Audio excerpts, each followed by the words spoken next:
Okay, ladies and gentlemen, here we go.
Woo!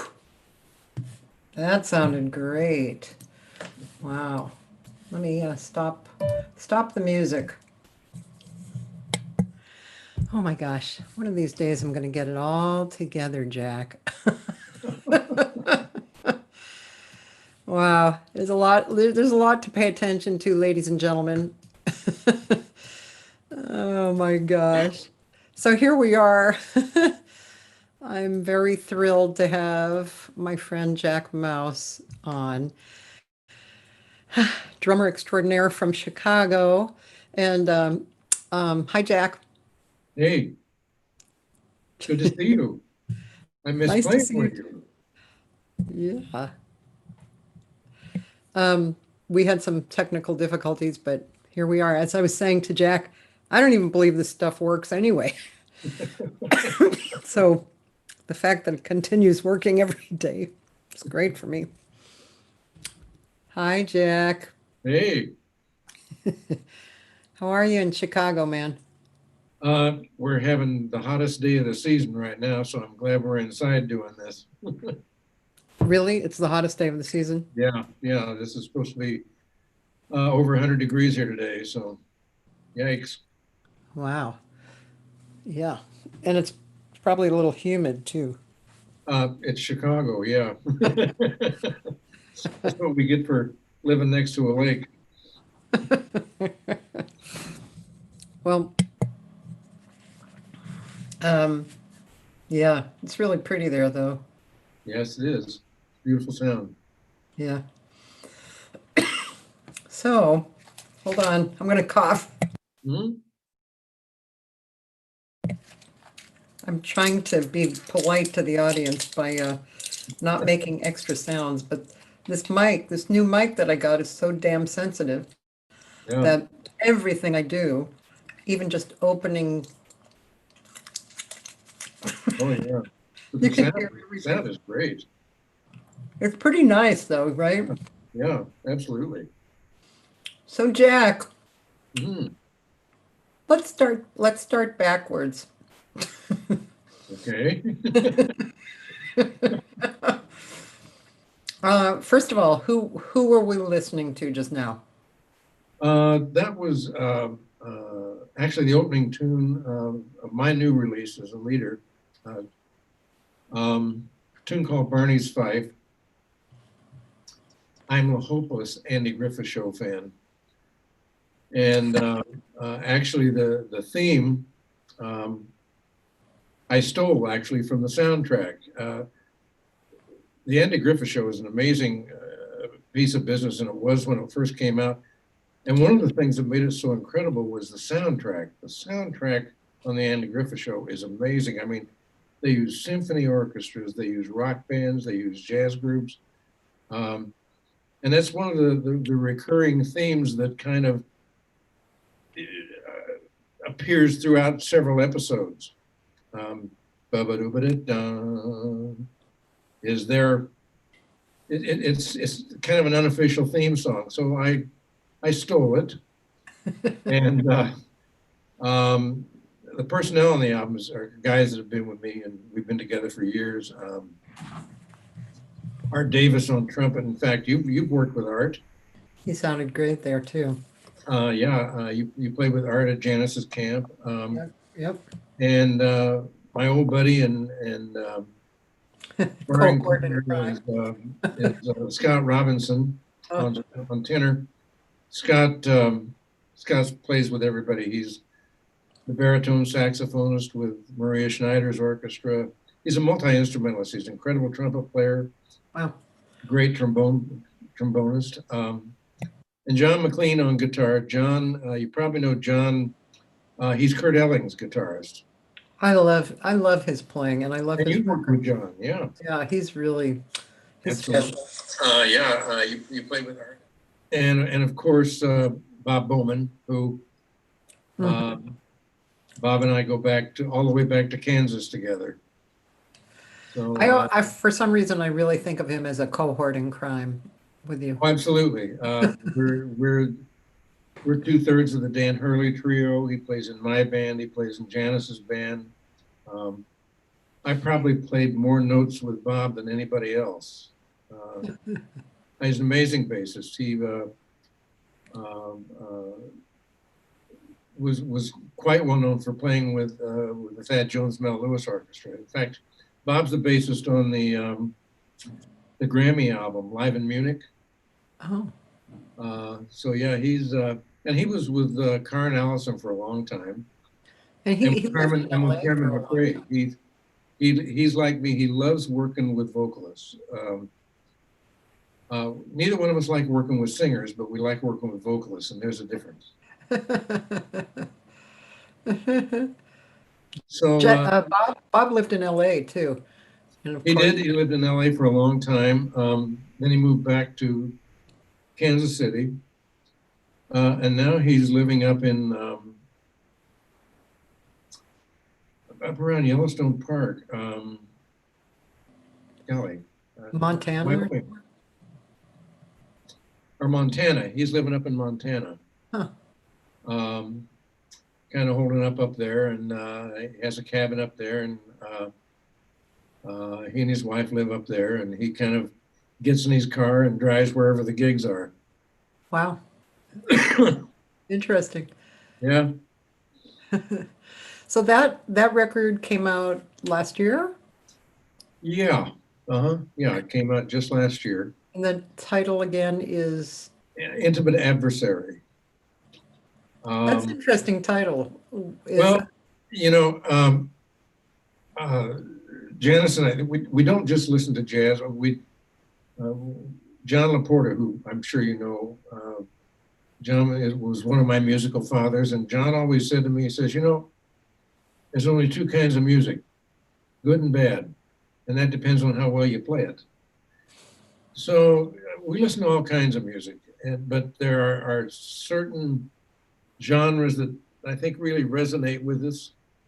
We listen to a lot of flamenco music, and we listen to a lot of traditional Japanese music. Oh, I didn't know that. And I had heard ages ago that Pablo Casals, the great Spanish cellist, often referred to his cello as his most intimate adversary. Oh. So I sat down and I wrote a two-part suite. First part of it is called Intimate Adversary. And the second part, the second tune is called Adamant Inversary. And I know there's no such word as inversary. But there ought to be. Thanks for telling us that. There ought to be. Come on. Mr. Prime Minister, the representative, the emissary from Pakistan. I mean, there ought to be a word like that. So we kind of played around with it, and it's two-part suite, and it's what we call the album.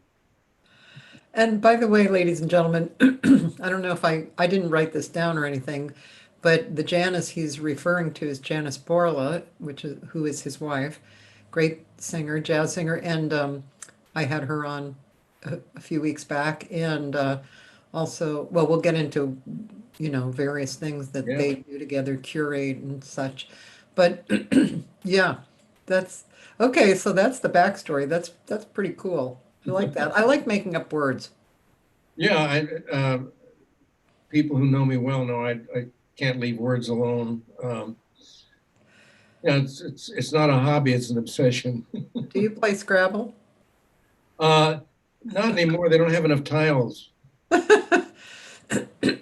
My husband and I have been playing Scrabble, and it's been really interesting because we've gone through different processes in it, and it's interesting. It's really, yeah, it brings in a lot of different emotions We and will renumber the tiles. Let's see. I agree with you. I can't stand that there's like only four S's, for instance, Come on. There's a two lot more P's. words than that. Yeah, two P's, two D's. Come on.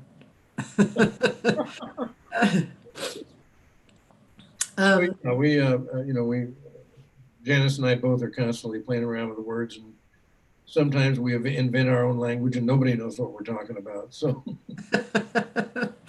that can be good though. oh yeah, it can be very useful.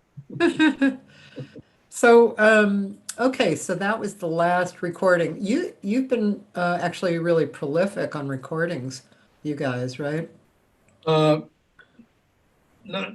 so much as a leader, but we put out a number of Janice Borla Group albums.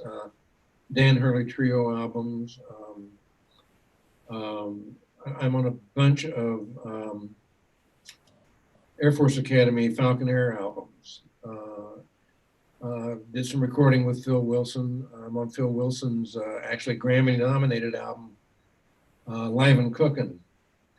It's with the big band. And Oh, so, yeah, uh, I enjoy the recording process. I enjoy the mixing process, particularly the producing end of it. yeah, I think it's a lot of fun and if you've got an engineer, and we do, that's really on top of things, you can do a lot of things, you know. So to have them be willing to experiment and do things like that, it's a lot of fun. yeah. Um, you guys have a really great downstairs, which is your studio, right? Your studio area, like the drums are off on to the right. Yeah, you can probably see the drum room Uh-huh. over my shoulder. Yeah. And we do all the recording here. We call it Tall Grass Studios. We didn't, when we moved into this house, there were no walls in the basement. It was an unfinished basement, you know, Oh, concrete floors, no walls, no lights, no nothing. And I hired a young lady to come in, and she seemed to read our minds. We were just looking to put together a place where we could both practice at the same time and not bother each other, and have rehearsals. And John Larson was our recording engineer at the time, and he and his wife came over and brought him downstairs, and he went around and hummed in all the corners, you know. And he said, "Jack, if you guys don't record here, you're crazy." huh. And I said, "John, we didn't build a recording studio." And I said, "Good, you'd have probably screwed it up." I said, "Well, okay, let's give it a try." So we don't have the technology installed here. Engineers bring in their boards, their equipment, that kind of thing. You know, it's not we don't have a permanent board here. But everybody loves recording here. The sound is amazing. Wow. And the windows overlook a lake. You know, Cathy, the problem with recording at your home is the liquor bill. You know, I can always tell when when the session is over for the day, because everybody disappears, and I hear the refrigerator door slamming. But it's really a luxury to be able to get out of bed, come down and record, not have to load all this stuff, go into the city, unload, re-sound check, and usually on the off hours, you know. And then when it's over, you have to get out of there because they've got stations the next day, and you have to go back. It's very taxing. But now we can just get up, get out of bed, and come down and record. And actually, Recording Magazine several years ago did an article on the studio. Oh, really? And when it came out, it's an internationally distributed magazine, and we started getting calls from people saying, "We'd like to rent your studio." And I'm thinking, we're not zoned for that, and I'm not going to have a bunch of strangers in my house. So we only do our projects here. Yeah. Unfortunately, the studio gets more publicity than we do. But it really is a wonderful place to record. Everybody loves it. The house is a 5-bedroom house, so people can stay here. They all have their own baths, and alcohol and food are provided. So, yeah. I remember having that opportunity. Yeah. Not the recording part, but the alcohol and my own room and In fact, you were trying to talk me into using the sauna, as I remember.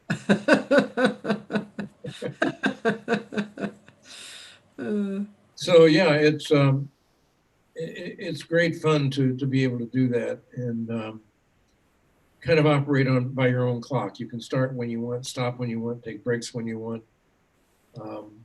So yeah, it's a lot of fun. Not what we intended to do, but yeah, it works beautifully. Um, yeah, well, I mean, luckily we don't really have to always intend to do something to get it done, right? Sometimes it just That's when happens. things really good happen, I think, you know. Yeah, yeah. I mean, Yeah, I always talk about, putting one foot in front of the other and just moving, right. trusting. And Right. I just had that conversation with a young person the other day who was thinking that they had really made a mistake in their life by this big action. And I just said, just, you're a good person. Just have faith in yourself and keep walking forward, and everything will work out. There you go. And you know, yeah, it's improvised life is, I think, really important. Not just in music, but improvisation in your life is it's an important skill. I agree. Yeah, yeah. A friend of mine is a well-known author of the book called Free Play, Oh, Improvisation sure. Oh, Life. absolutely. I love that book. He's so cool, Stephen Nachmanovich, and he actually Yeah. came out with a second book called The Art of Is. It's like a follow-up book. Yeah, and We have actually had conversations with him. We're planning a free improvisation festival and having him possibly come in and do some lectures and things like that on free improvisation. But yeah, he's a force. I love that book. oh, and he's a really wonderful person to watch in action. I actually brought him out here, my friend Kanga and I, and we had him doing workshops in Santa Barbara and here, and even up in Idlewild for the High School of the Arts, Uh-huh. and just wonderful. But he's really good to watch in action because just he gets that just by his presence, people are already ready. Yeah, So, for instance, at the school, we had all the different art departments, like all the different artists, and all the kids were on the stage, and he got up in the middle and he stood there smiling at everybody. That was what he did. And all of a sudden, somebody started playing a guitar, somebody started dancing, and pretty soon all the kids were doing these things, and they had never really done anything together. great catalyst. Yeah. Yeah, it was really wonderful. And then Well, he's like we had that sent kind of him. We're uh, lately have been very much into free improvisation. In fact, Scott and I did an album, um, a duo album called Snakeheads and Ladybugs, oh, and we put that album out. And actually, that's kind of how we started our own label. We knew that no label was going to pick up on that, so we decided to release it ourselves, and it was very well reviewed. We didn't understand what was happening, so we then released an album with Janice called Three Story Sandbox, oh, right. and that thing ended up being a downbeat editor's pick. Um, and we had sent these to him, and he was very complimentary about the work that was done on those albums, and hopefully we'll be able to uh, solidify his coming in and maybe doing some lectures during this concert series. Yeah, I for a minute I thought that you had introduced him to me, but I think it was Andrea Wolper. Oh, probably, yeah, Speaking of improvisation, and I yeah, had them on the other day with Ken Filiano, and they had that trio with Connie Carruthers. right, That was just great. Listening to that was great. yeah, Maybe we yeah. can listen to some of like either, I don't know if we have snakeheads and ladybugs around or Actually, the my favorite album is Three Story Sandbox. okay. We'll look Um, for that in a minute. that's of the body of work that we've done. That's still the album that I'm most proud of. Really? Yeah, it really is. Three-story sandbox. Yeah, it's on our Tall Grass label. Let's play. No, this is somebody. Oh, there's an interesting, wow, that's like kind of an interesting, comes up on YouTube. Let's see if I can put Janice's name in there. Um,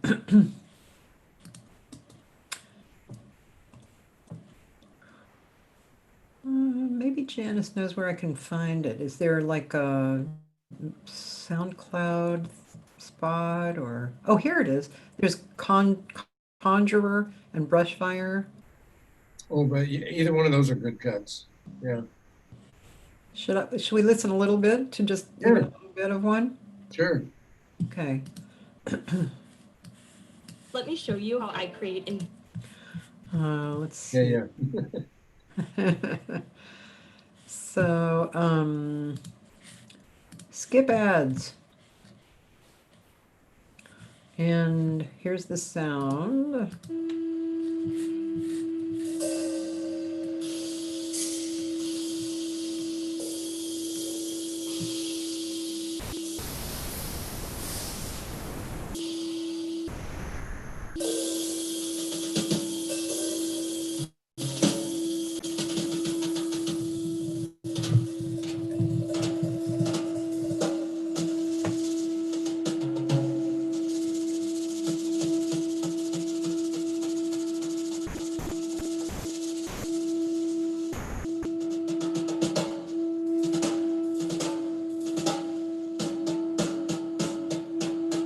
Can I talk over you? Uh, Can I talk over you? well, That's actually Scott. That's probably all you need to hear. I'm sorry. Scott, what? That's actually Scott circular breathing, holding that down throughout the class. Okay. I think we need to wait because Yeah. my computer isn't allowing me to mess with the sound, the volume. So, let's just wait, listen. Maybe try talking now.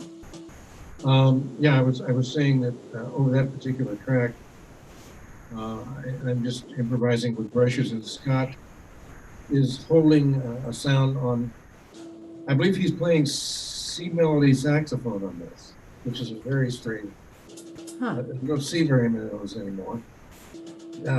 And Scott is a circular breather. He can hold a note. Apparently. He can hold a note for days. And when the album first came out, a lot of the reviewers thought that that was being done electronically. And we were, holding that sound electronically. No, that's Scott's circular breathing. He can hold a note. I bet he can hold notes in his sleep. Uh, he's just an amazing musician. Um, well, there's Janice. So yeah, we're real proud of that project. We're planning on doing. In fact, before the pandemic hit, we actually had some free music concerts booked with Scott and Janice and I and Fareed Haq on guitar. And I had to send all those deposit checks back. Darn. Yeah. But once this is So all right over, now, it's just the three of you. Sweet, sweet, da-da-da. Sweet, da-da-da-da-da-da-da-da.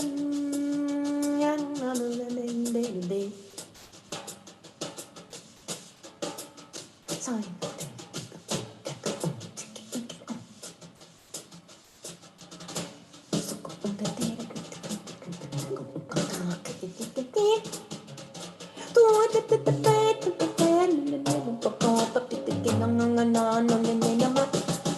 So no, no, no, no, no, no, no, no, no.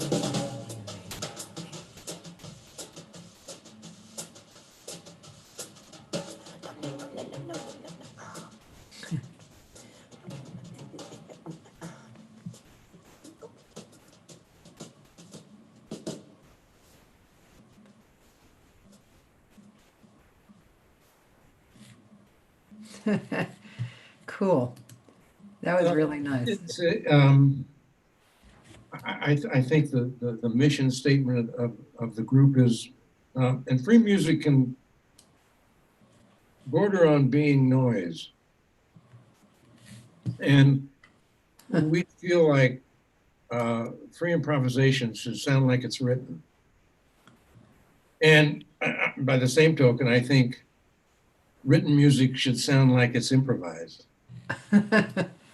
You know, so we try to approach things from a musical standpoint, so that it sounds like music. Yeah. A lot of the free music that I have heard in the past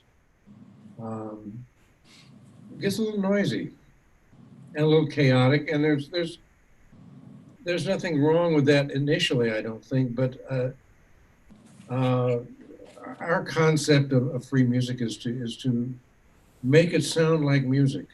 Yeah. You Well, I had an experience listening to Ken Filiano and Andrea and Connie. know? There was Connie and Andrea were playing with a lot of tension, by the way, and Andrea's intonation was perfect. She was just holding her own, and Connie was working around it, and it was really beautiful. And at this one moment, I I knew or felt like Ken should come in, and he did. And it was kind of mind blowing, really, because it was, it was almost like I was in the aesthetic room with them, and and I saw him getting ready or something, in a And way. I think that's what it should do. I think it should draw the listener into the process. Yeah, You know, because without listeners, who are we? Where are we? And what are we doing? yeah, To be able to draw listeners into the process, and uh, at that point, you kind of feel like you are part of the process. right. Yeah, that's what live music is about. Yes, that's why I sit in the front row Absolutely. a lot. Yeah, I bet. Yeah. Um, so yeah, and I last time we spoke, you told me a lot about your Berkeley connections, which was fascinating to me. So can we talk about that? Well, I spent a very short amount of time there. But you Um, made contacts, right? well, sort of. I knew most of, not so much really. I knew most of those people before I got there. Oh, I see. Like Phil Wilson and Yeah, Phil, particularly John Laporta. John oh, Laporta, we all have. I think jazz and the arts are like a family. yeah. I mean, I have musical mothers and fathers. I have musical brothers and sisters. Sister. Yeah. Uh, I have musical children, and unfortunately now I have musical grandchildren, which I find very disturbing. Uh, and I mean, these are people who there are people in your life who kind of take care of you professionally, and then there's people in your life who take care of you personally, and they draw you into. John Laporta took care of me from the time I was 15 years old till the day he died. Wow. He called me baby boy. He never called me anything else but baby boy. Uh, Bunky Green was another one of my musical fathers. Roy Burns, another one of my. And what these people do, I think, when they put in that kind of effort with you, they're passing on a bloodline to you, a musical bloodline, with the expectation that you're going to protect the nobility of that bloodline.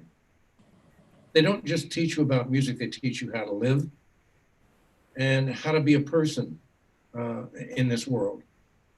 And that's a responsibility that, I try to pass that on to my students. You have the responsibility to protect. You come from a noble bloodline, and it's up to you to protect that bloodline. You have those people in your life. We've all had to have had those people in our lives. Yeah. It's what makes us who we are.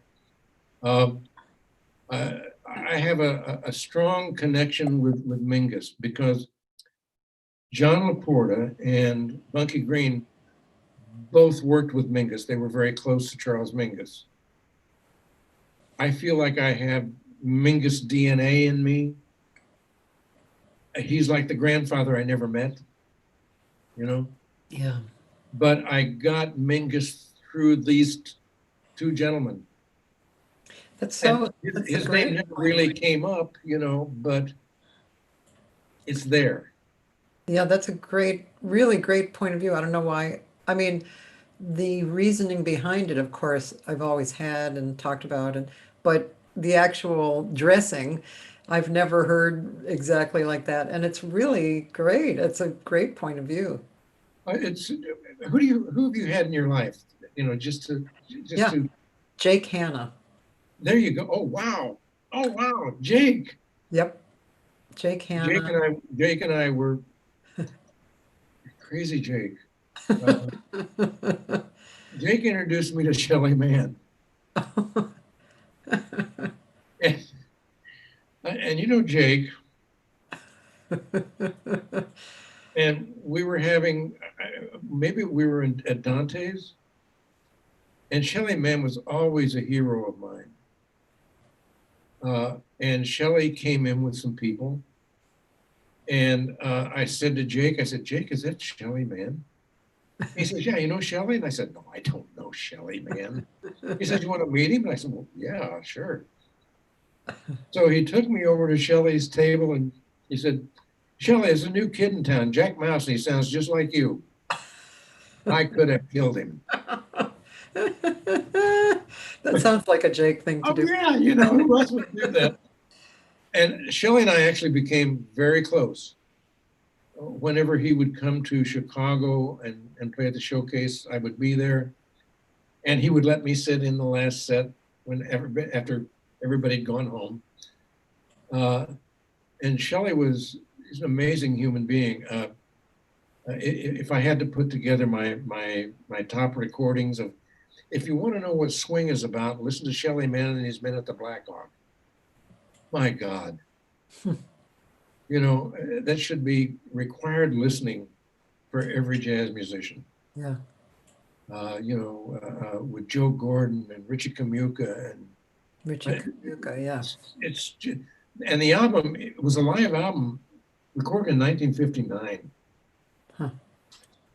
And the recording quality is quite amazing for that time. But if you listen to that music, it could have been done yesterday. Yeah, that's when you really know It's timeless. entered the world. Yeah. Yeah, so Jake, I didn't know that you knew Jake. Yeah, I when I first moved to LA, I was a waitress at Dante's for a year and a half. So I met a lot of people there and they made big impressions. Actually, Richie Kamuka was another person who made an impression on me, although he died, Yeah. in that period. He Well, was, then Joe Gordon burned up in a hotel fire, and yeah. Also, another drummer, Frank Severino, he was like the guy who brought me into his family when I was 21, I mean, his real family, and yeah, and the Condoli brothers were like wow. that to me. I always talk about, excuse me, like I said this to Roy McCurdy, because, and Roy McCurdy was like that for me. These people who um, they were I wonder where you would put these people in the family. People like Roy McCurdy who have this um, elegance and presence, like a presence that feels like ethics, and with an eye focus on quality and whatever jazz really, really, means in the best of ways, and generosity and kindness. So I don't know, where would you put those people in your family? Well, I often wonder. I mean, I don't know Floyd Standifer. He Uh-huh. wasn't necessarily a musical father, was more like an uncle. Yeah. No, Yeah. uh, Dan Hurley, more like an older brother. You know, Right. Yeah. Yeah. uh, Yeah. Yeah. there's still that kinship there, and that personal chemistry. Jack Peterson, another one of my musical fathers. Jack Peterson founded the guitar department at Berkeley, then went down and founded the guitar department at North Texas, Oh my then God. went to North Florida and founded the guitar department there. Wow. Oh no, Wait a minute. I I have to mean, write this. I'm everybody gonna went through name Jack Peterson.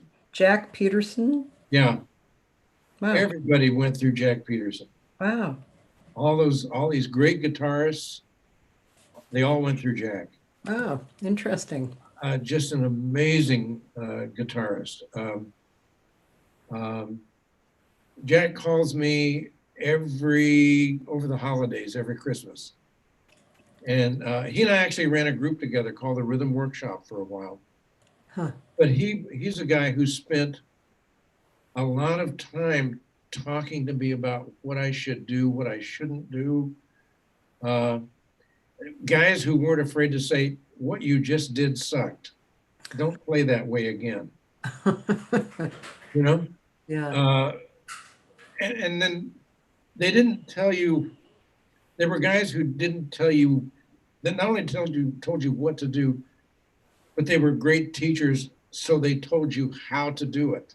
Yeah. You know, it's easy to tell somebody what to do. Telling them how to do it, that's another skill altogether.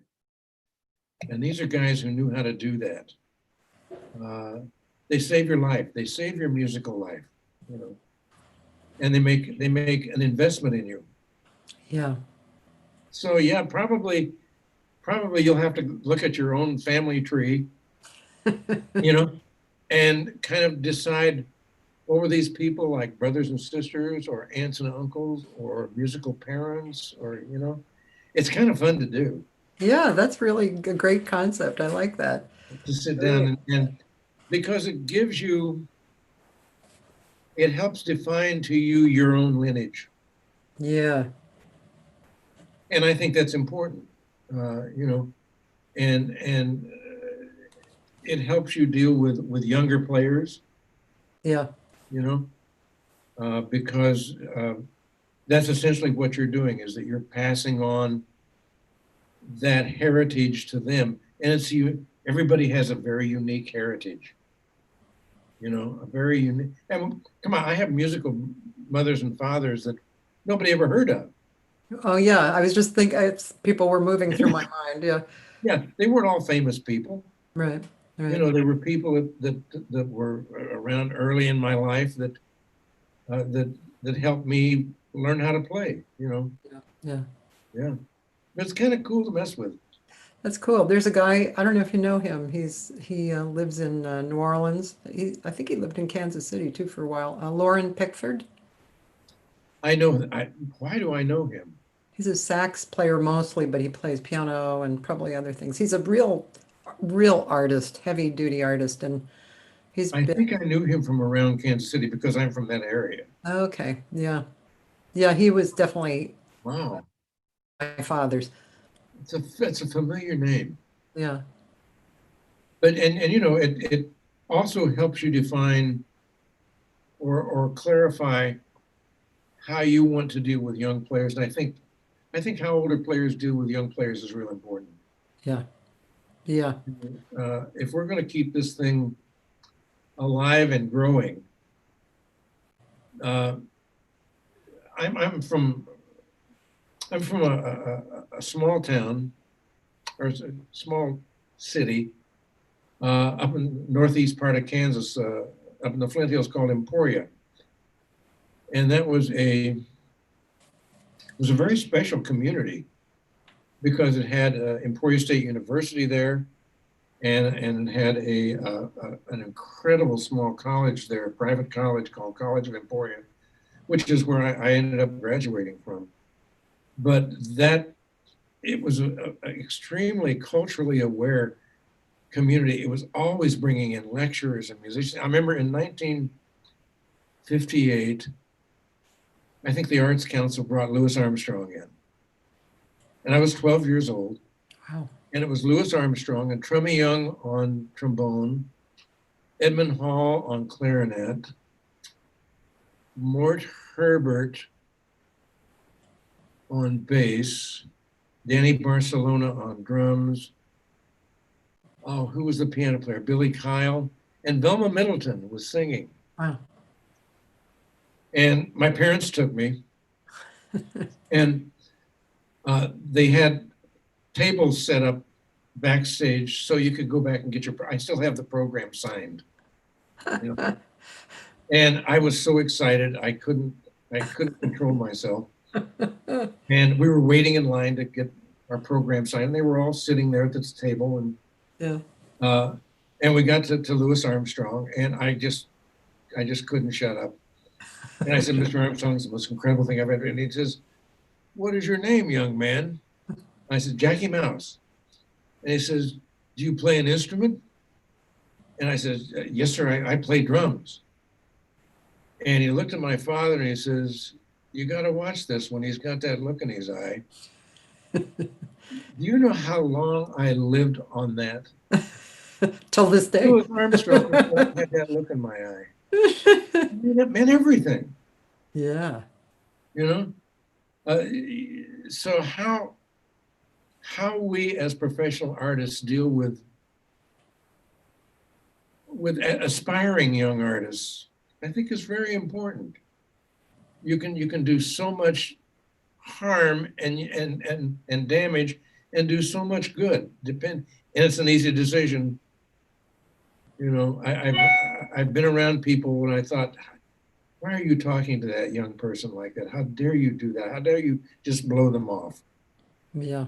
You know, Well, so I mean, just the idea of acknowledgement, right? I mean, of course, in that, but in every situation, right? I mean, you know, and everything that's going on today, the Black Lives Matter and et cetera, it's all about acknowledgement, really, in the beginning, at the basic level. And it seems so obvious, doesn't it?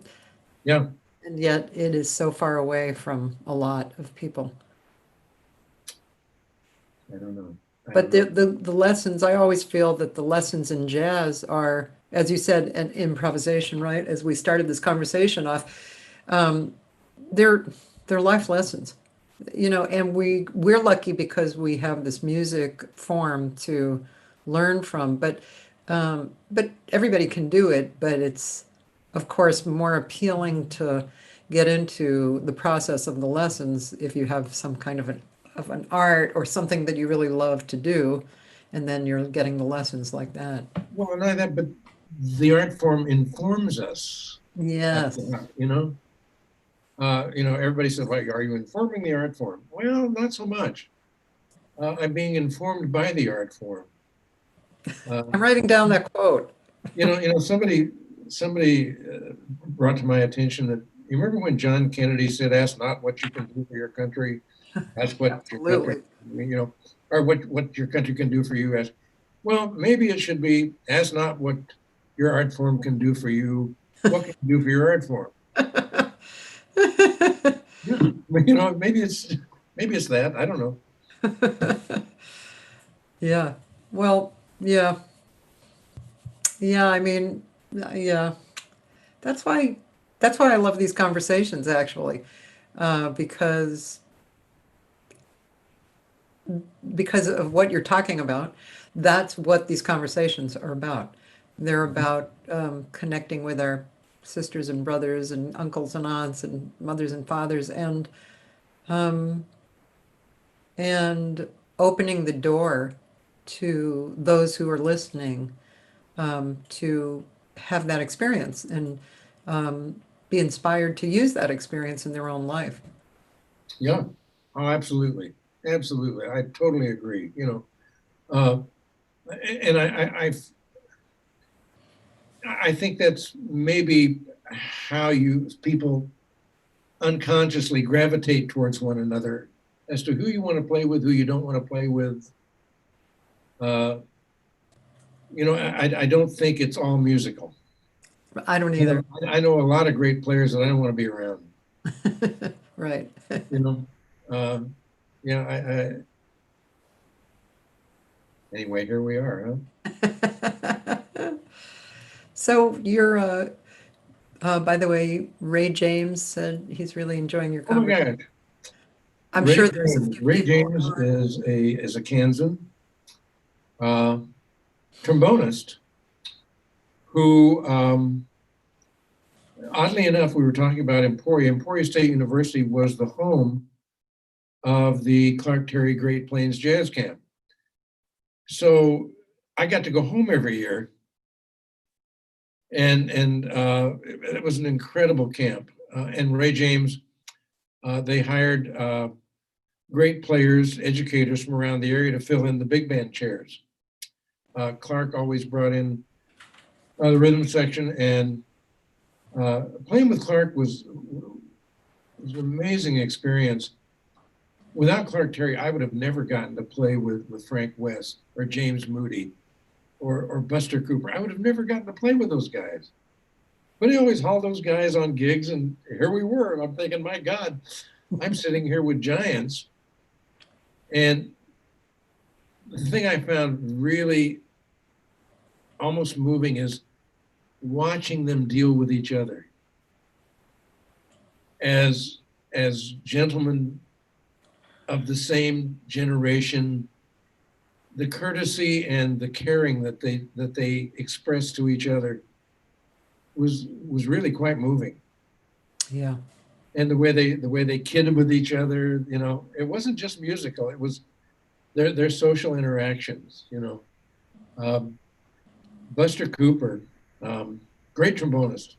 Yeah. And Clark was on Duke's band with Buster. And we were out playing some gigs, and he brought Buster on. And this was after Chris Woods had died. Chris was Clark's counterpoint for many years, and Chris died. And that's when he started bringing other guys onto the quintet. And, Clark was an immaculate dresser. He always said, never let your audience outdress you. So he made us look good, Yeah.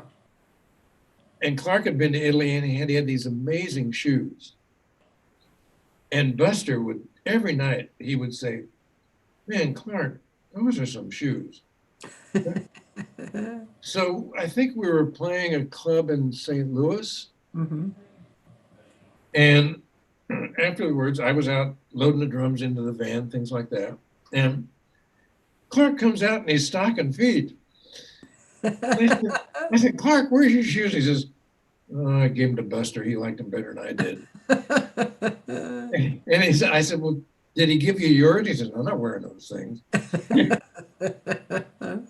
But just the way, the kindness the way they dealt with each other socially. And I thought, what a great thing you just did for Buster. And, yeah. Hold on one second. I hear my husband in the background. Hold on. Oh. Not that I don't want to hear him, but, I don't know if everybody else wants to hear him.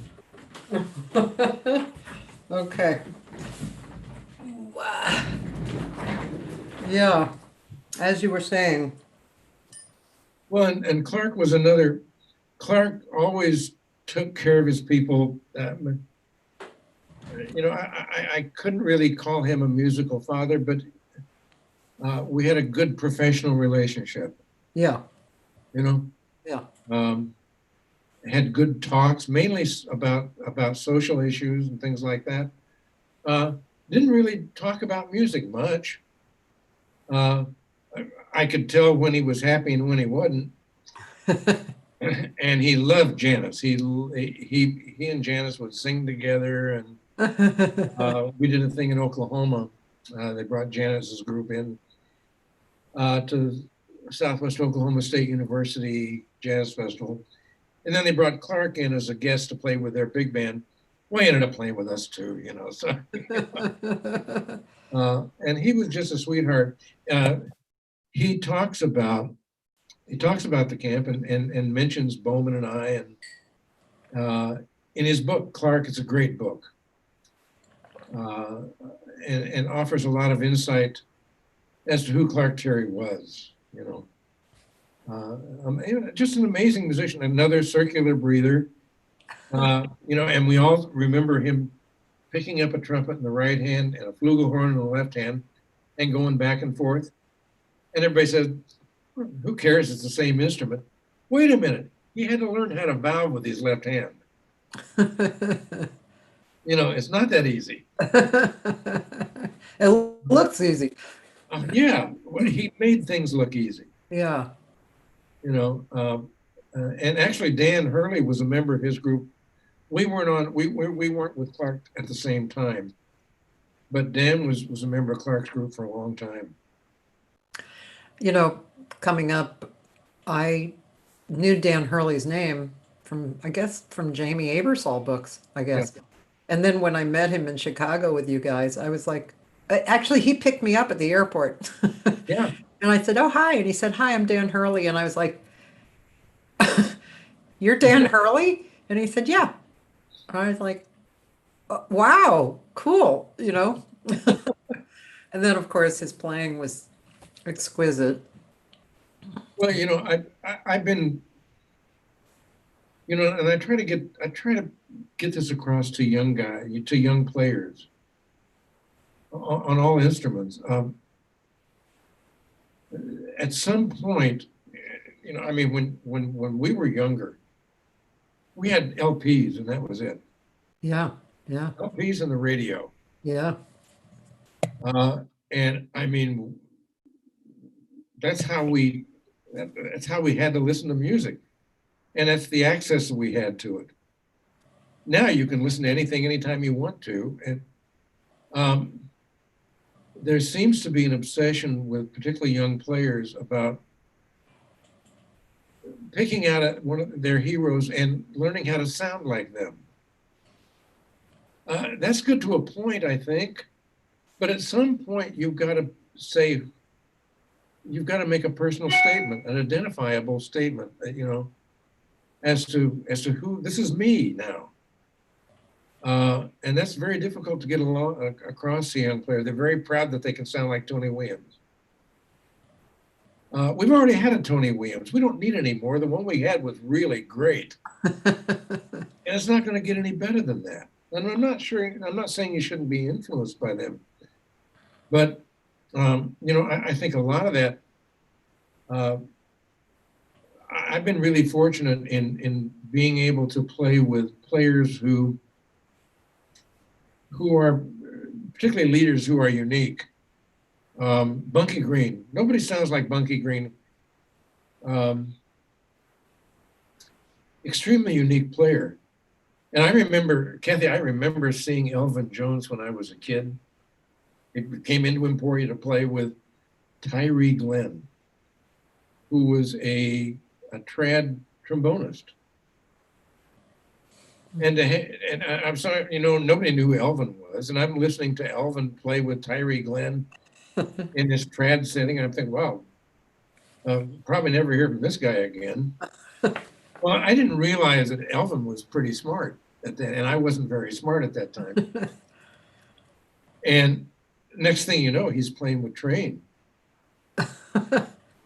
You know, and I think, and this is just a theory. I don't know whether it holds water or not, but it works for me. That as rhythm section players, our job is to be an accompanist. Okay, yeah, we play solos occasionally, unless it's a piano trio, but bass player and drummers, we're accompanists. Our job is to make whoever we're playing with sound better than they are. If we can do that, we'll be employed. Saxophone players don't care whether I can play drum solos or not. They can care less. They want to know how I'm going to accompany them. You know, and so I'm listening to Elvin play with Train in the 60s, and I'm in high school, and I'm thinking, wow, John Coltrane doesn't play like anyone else I've ever heard. And I'm wondering if Elvin didn't come to that same conclusion and say, I can't really accompany him like I do everyone else. So I have to come up with a new way of accompanying him. And maybe out of that came at least elements of the Elvin Jones drum style, is his accompanying style. Tony Williams and Miles, I don't know whether I don't know. I could be wrong. Maybe Tony wouldn't sound like the way he sounded if he hadn't been with Miles. Yeah. You know, I often wonder, Victor Lewis has always been one of my favorite unsung heroes of the drums. I always wonder what Victor Lewis might have sounded like if he had been the one that had been with Miles.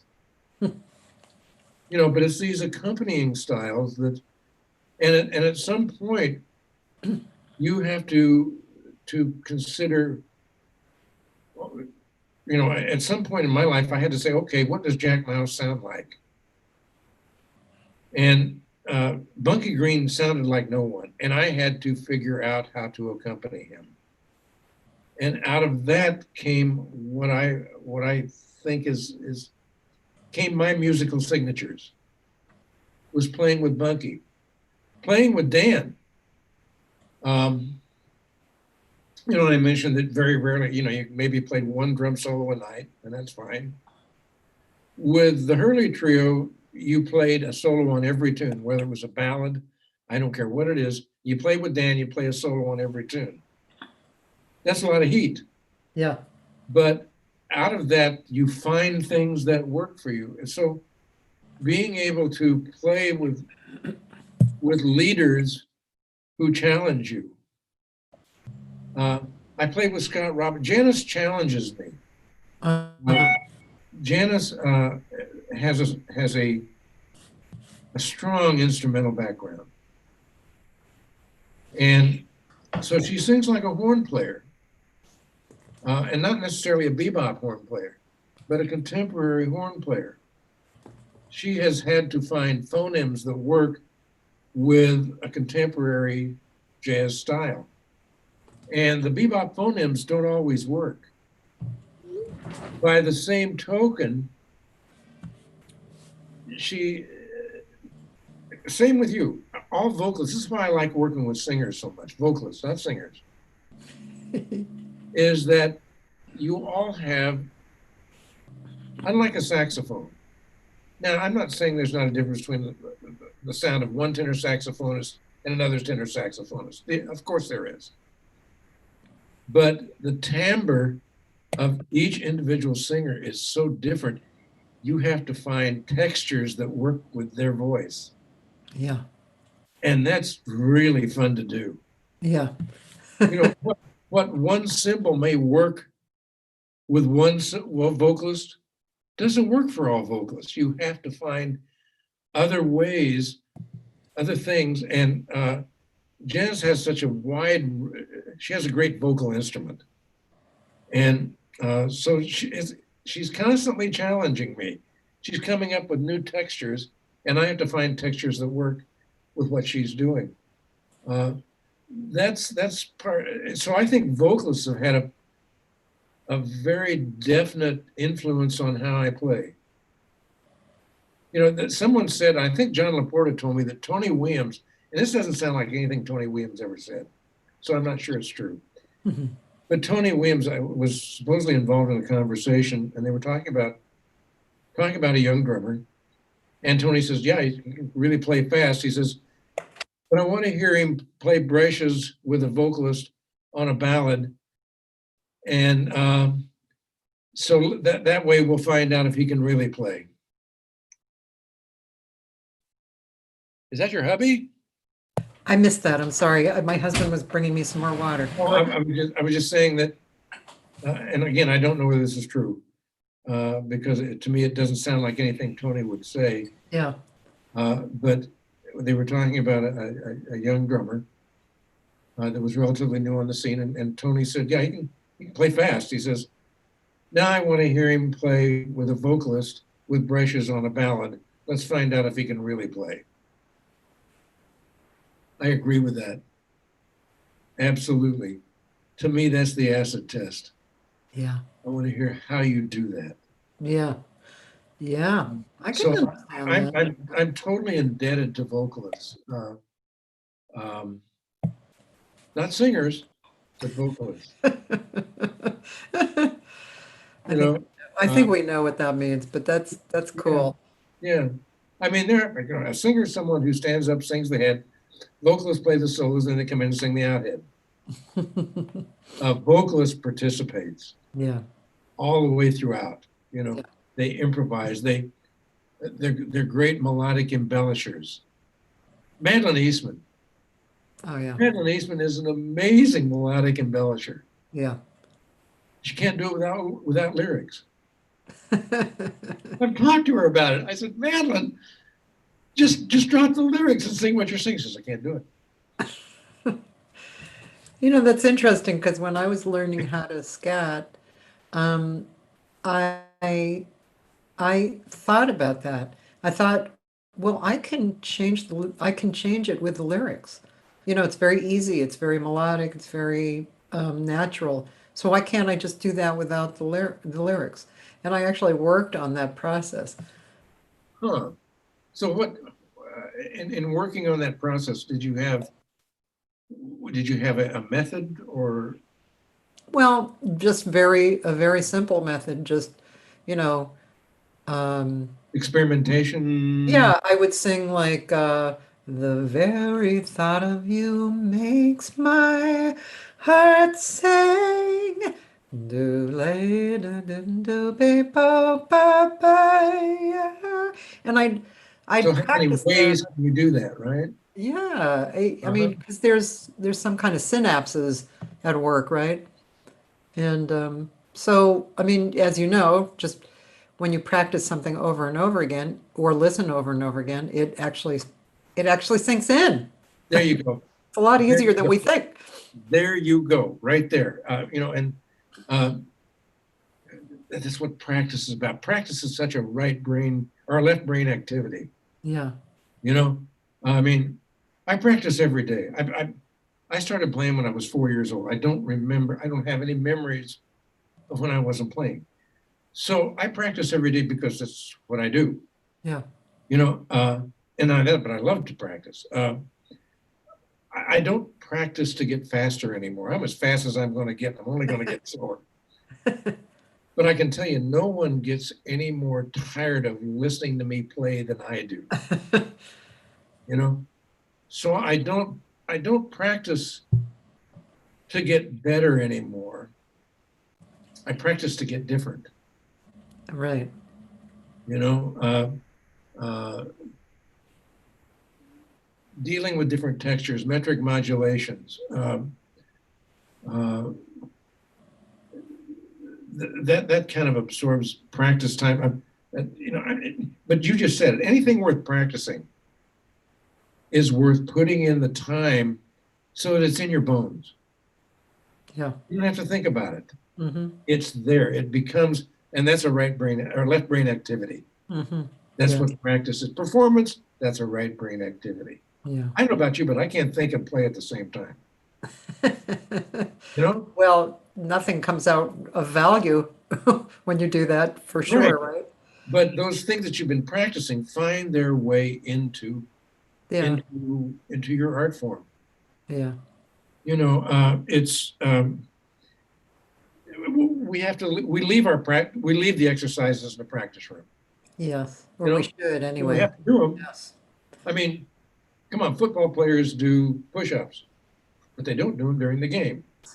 Right. You know, but those push-ups find their way into their game. Yeah. Yeah, that's such a lesson in life. And that's something that a practice, music or football or anything that you're practicing to get better at a skill, those lessons are so crucial and important in life. And that's one of the reasons why it drives me crazy and other reasons why, that the arts aren't supported, more by the government. But I mean, as human beings, maybe we should make a movement, Jack, you know. You I'm know, in movements. I was born with it. maybe I'm we a should child make a of the movement 60s. about it. Yeah, it's because it's so important for everyone, every human to know this information. It's lessons, it's life lessons, that when you apply it to your life improves, you know? Well, my and people. I mean, we don't educate people correctly. My Right. honest to God. Now, my parents were very supportive of what I did. My father said, "I don't care what you do for a living. Do it something you love." Says you may never have a dime, but if you're doing something you love, you won't care. And so my mother, anytime, I don't think my mother, if was ever in the same town, I don't think my parents ever missed a performance, a concert. I didn't never. They were always there. And one of the last Clark Terry camps we did, my mother was in the audience, and uh, we went out to Denny's afterwards, and she looked at me, and come on, I'm in my 40s at this point, and she looked at me and said, "Jack, I don't know how you remember all that." And it occurred to me that she thought that every note I played I had memorized or knew what I was going to. She did not understand improvisation. Hmm. So I had to go through that whole process with her. And she says, "Oh, well, that's going to make things a lot more enjoyable from now on." You know, Wow, that's really interesting. how many people think that way? Oh, yeah, if, right. if they're not familiar with the arts or improvisation, it's a compositional art form. The more you know about composition, the better off you are. Yes. Uh, Improvisation it's what instantaneous composition. Yes. That's why people go, and not only that, but you're never going to hear it again. Yes. It'll never be done again. I was with Jack Riley, Jack Riley's trio out in New York. We were in Scandinavia, and it was me and Jack Six and Jack Riley. That's the reason that trio broke up. Everybody's name was Jack, and it was a mess. It was a mess.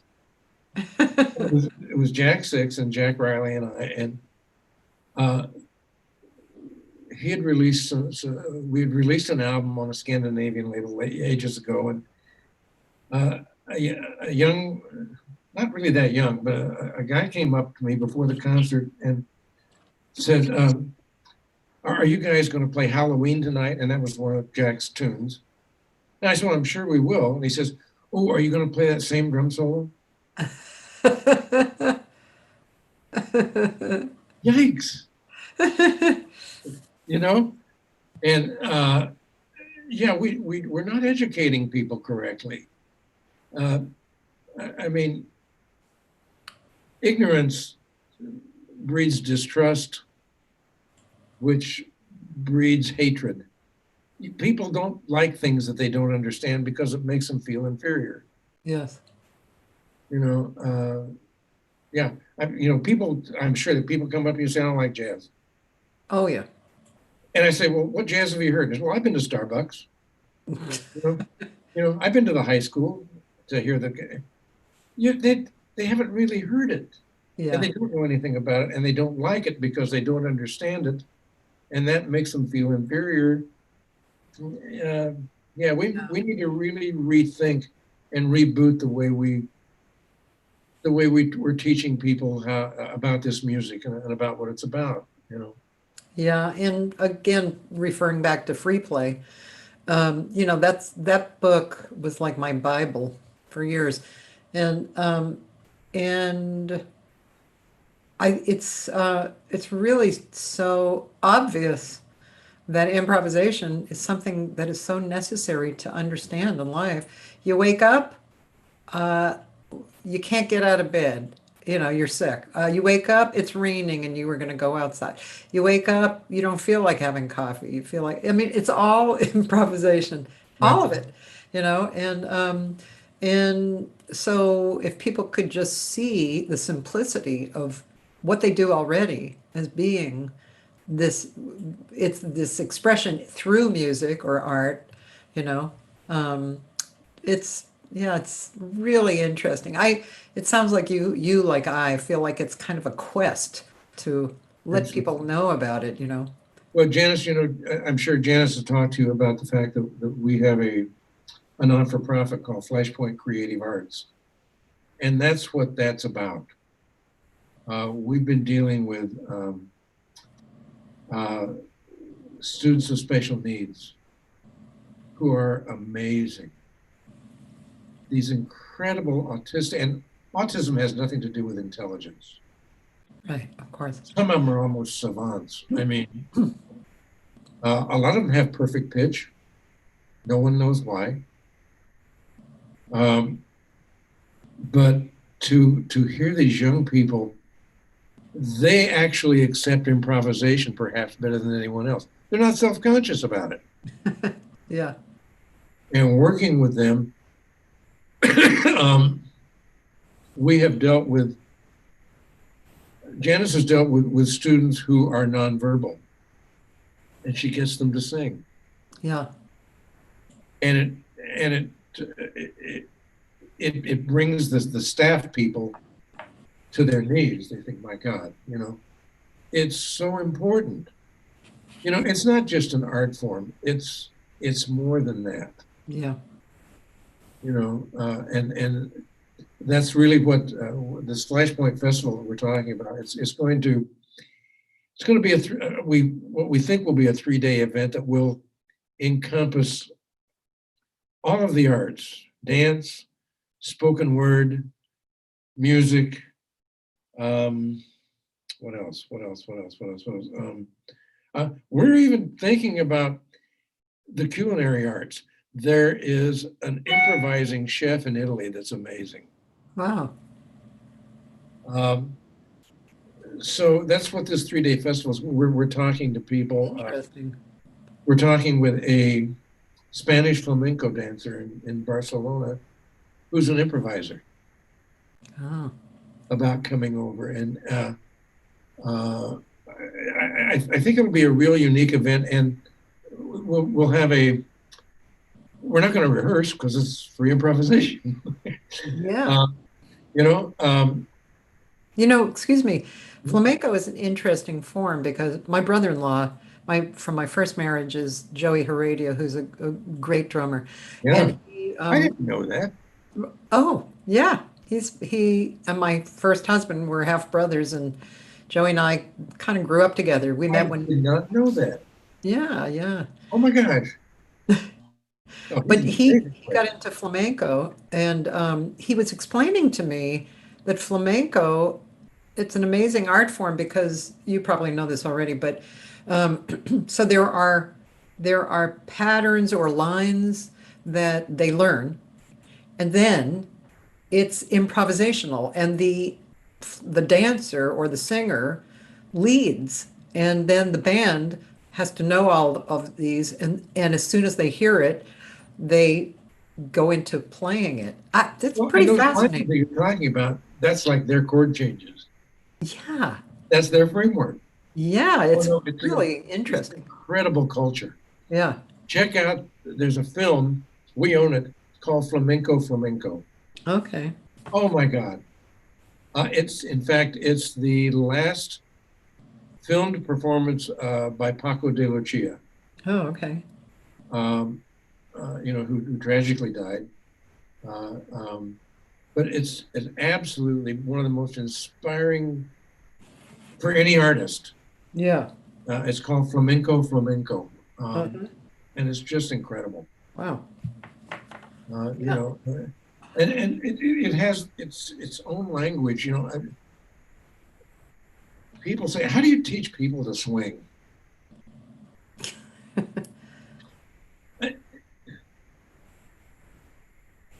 John Laporta used to say, "There's 3 elements of music," and I would say, "Yeah, harmony, melody, and rhythm." And he said, "No, it's rhythm, rhythm, and rhythm." There's And I said, a, "What are you talking about?" And he said, "Look, if we're dealing with the well-tempered scale, which we are all the time, almost," we said, "we're dealing with the same 12 notes.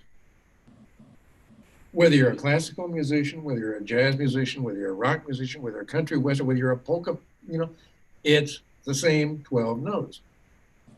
He says, it's what we do with them rhythmically. I said to him, well, so it's what we do with them rhythmically. He says, oh. And I said, well, yeah, huh? And he says, well, I don't know. He says, I see the same rhythms in classical music that I see in jazz or anything else, the same rhythms. He says, it's a language of articulations. I said, well, okay, let's go with that. And my favorite example is So good. Yeah. bar 4/4 time. Okay. Quarter note on 1, quarter note on 2, dot, dot, right? Okay. Yeah. Eighth note on 3, quarter note on the end of 3, eighth note on the end of 4, dot, dot, dot, dot, dot. Mm-hmm. You see that in every kind of music, but what makes it swing? The way it's articulated. Dot, dot, dot, dot. The 3 is a long sound. Dot, dot, dot, dot. If it's even eighth note, if it's an even eighth note feel, rock music, Latin music, it's reversed. Dot, dot, dot, dot, dot. Oh, wow. He says it's the language of articulations. When I went to Berkeley, and I never understood why this didn't follow music teaching like out. I didn't get that it was like a real specific John Laporta Berkeley thing, but it was called the John Laporta eighth note. And that was what it was. That was exactly what it was about. Exactly. Uh-huh. Yeah. Yeah, he says, learn the articulations. Yeah. He said, there are things that make things swing, and then there are make things.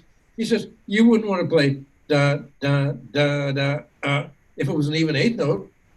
Right. If it was a rock tune, you wouldn't want to do it that way. You want to go da, da, Yeah. He says, it's true. He says, it's a language of articulations. If you learn the articulations, you can make things do anything you want to do. One of my big problems with jazz education anymore is that we have to be very careful that it doesn't just turn into a jazz harmony course. And I know there's a lot to learn, but rhythm,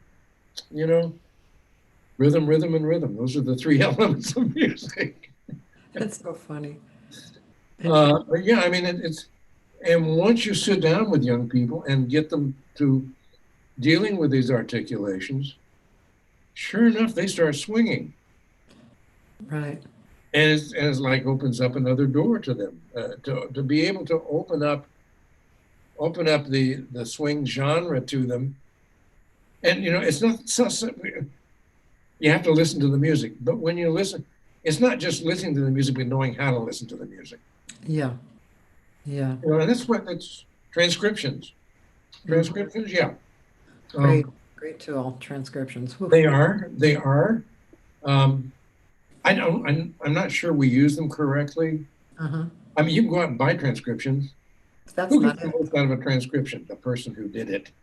Yeah, you got to do it yourself. Even if you write it down wrong. Wrong. It doesn't matter. You're the Process one going to see it. Yeah, right. Yeah. But by the time you get done, you don't even need it. Right. You Yeah. can throw the paper away. You know that solo.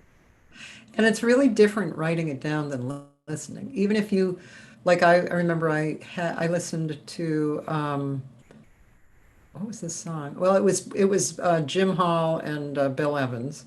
Wow, yeah. And Cross Currents album. yeah, I forget what song it was, but maybe Day by Day, or I can't remember. Anyway, listening to it, I loved it enough to think, oh, I think I should, write a transcription. As I was transcribing their solos, I started getting totally blown away because it got closer to me, and I thought I would never think like that, but I didn't. Now you do. Yeah, and I didn't think like that when I was just listening, it No.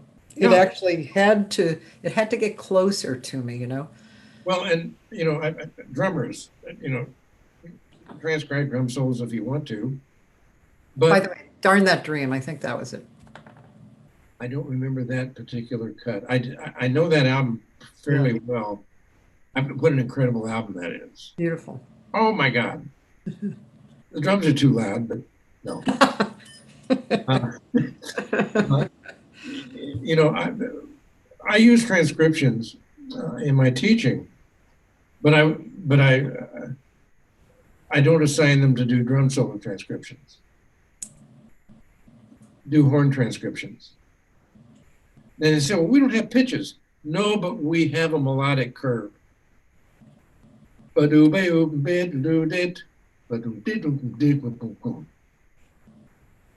pitches, no, but the melodic curve is there.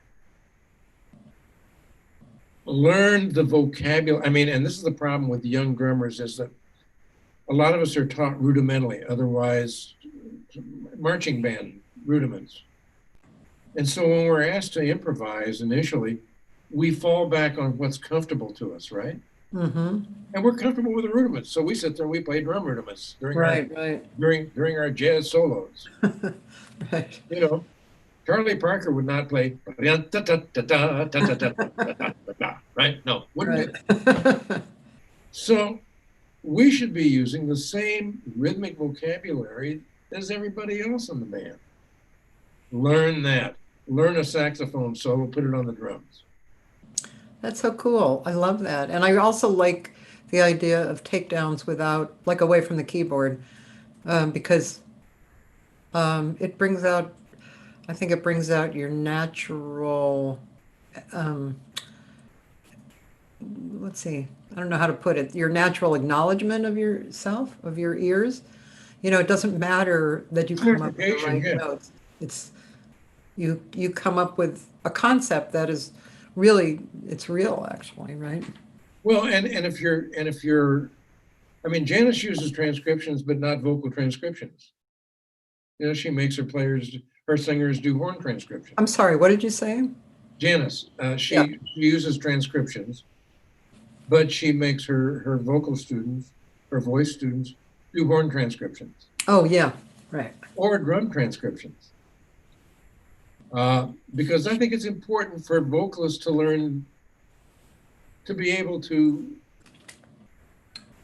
All right, for instance, Al Jarreau had incredible drum sounds. Oh my gosh. You know, Bobby McFerrin has good drum sounds. Oh yeah. But most vocalists don't get into those drum sounds. Patty of Tuck and Patty. Yeah, yep. Fantastic. What was her last name? Almost in my mind. I forget. Yeah, Hey, somebody, my friend Roland mentioned raga. Uh-huh.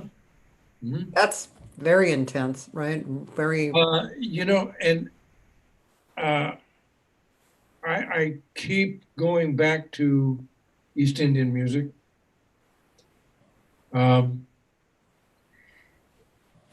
It isn't that I dislike it. It doesn't, you know, like I say, there are musics that really resonate with you.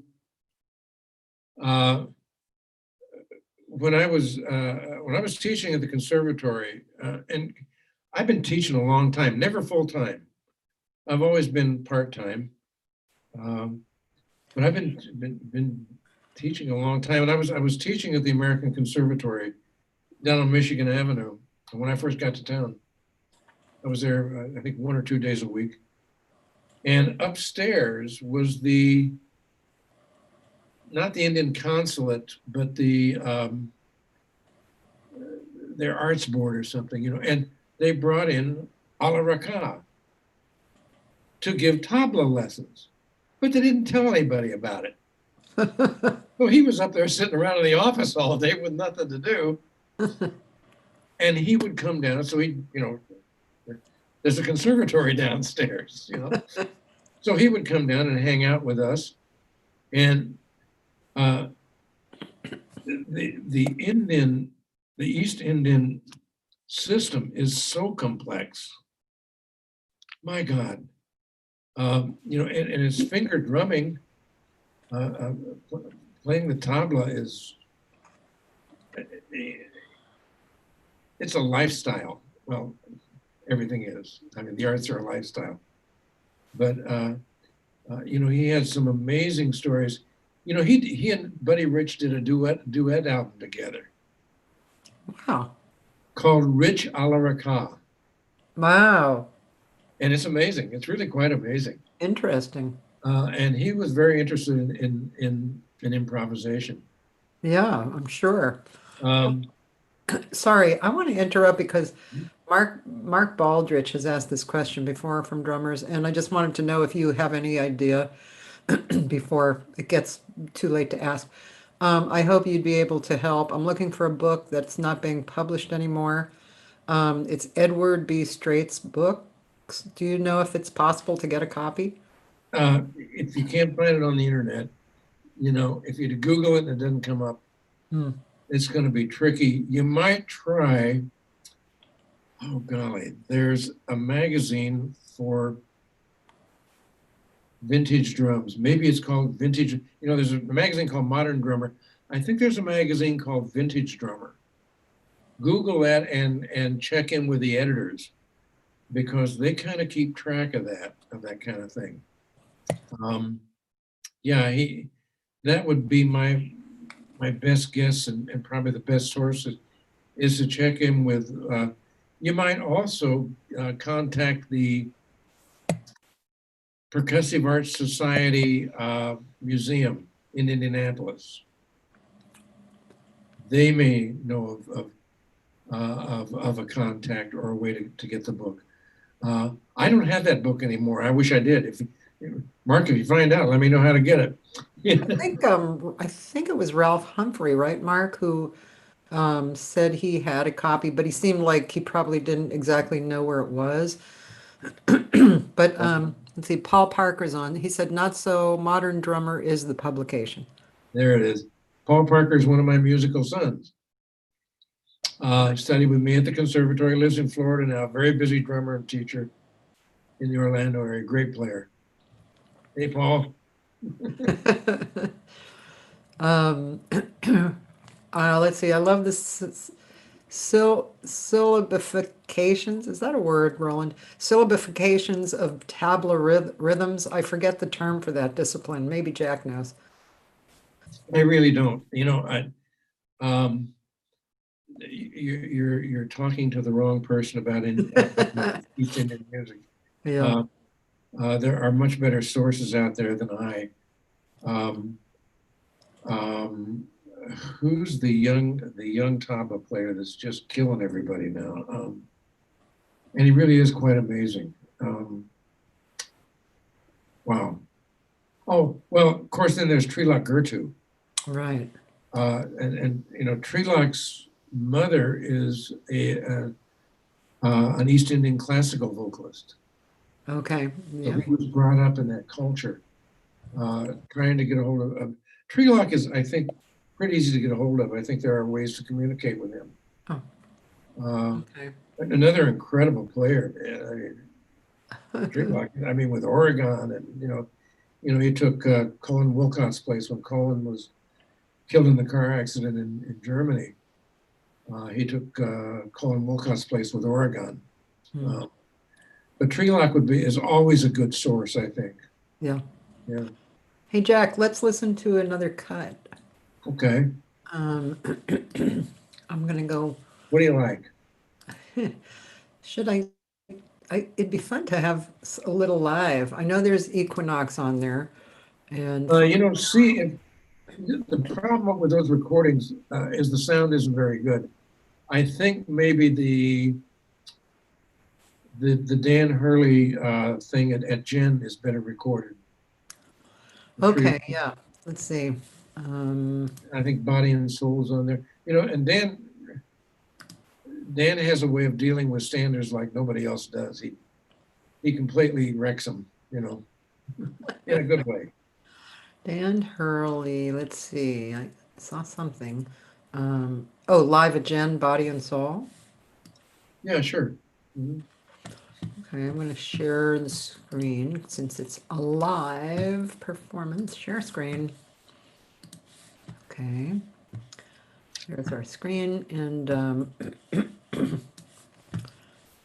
we go. So, by the way, just to remind you guys, this is Bob Bowman on bass, and Dan Hurley. Those of you who have occasionally used the Jamie Aebersold, the old, especially the old Jamie Aebersold, I don't know if he still does it, but are familiar with Dan Hurley's, playing because he did a lot of those. But anyway, he's a beautiful player. You're going to enjoy this. So this was done in 2012 in Louisville at the Jazz Education Network, the GEN Yeah, convention. they had inducted Dan into the Gen Hall of Fame. Oh. That's why we were there. Oh, cool. Okay, well, here's the Hall of Famer and his trio.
Yeah, Bob, great solo.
Cool. Yeah. Nice, very nice. I love it. Well, that trio's been together for over 30 years. Amazing, yeah. Oh, Dan can tell you what I'm going to play 4 bars before I play it. You know, it is the comfort level, and to play with guys that you've been playing with for so long, it's always it's always joyful. yeah, You know, and Dan is such a kind player. yeah. You know, um, yeah. Well, I'm glad you played that. Yeah, it's really beautiful. Um, yeah.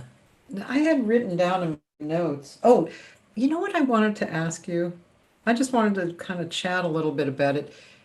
You mentioned Emporia was a place that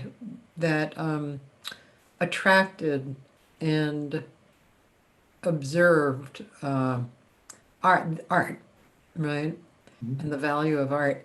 And I wonder where that comes from, especially in a small town. It must get started by a person or right? William Allen White. Oh, see? What? Okay, what's his name? I wanted to write that. William Allen White was the editor of the Emporia Gazette. He was the advisor to many presidents. Like, Uh, in fact, there's a movie oh, you're kidding. about his daughter called The Mary White Story. Uh-huh. Um, and there were always these. This is before my time, but there were always these dignitaries taking the Santa Fe Railroad into Emporia. You know, the lady who founded Hull House in Chicago. Presidents would come to visit him, and he kind of set the tone for Emporia and its And cultural environment. what did he do? Emporia has a nickname. They call it the Athens of the Plains. Really? Now, Yeah. what did William do actually? Uh, he was the editor of and the owner of the Emporia Gazette. Okay. He was a Oh, newspaper man, a yeah, newspaper owner, yeah. but was constantly back and forth between Emporia and Emporia and Washington D.C. and Interesting. quite a known resource for government officials, things like that. He was um,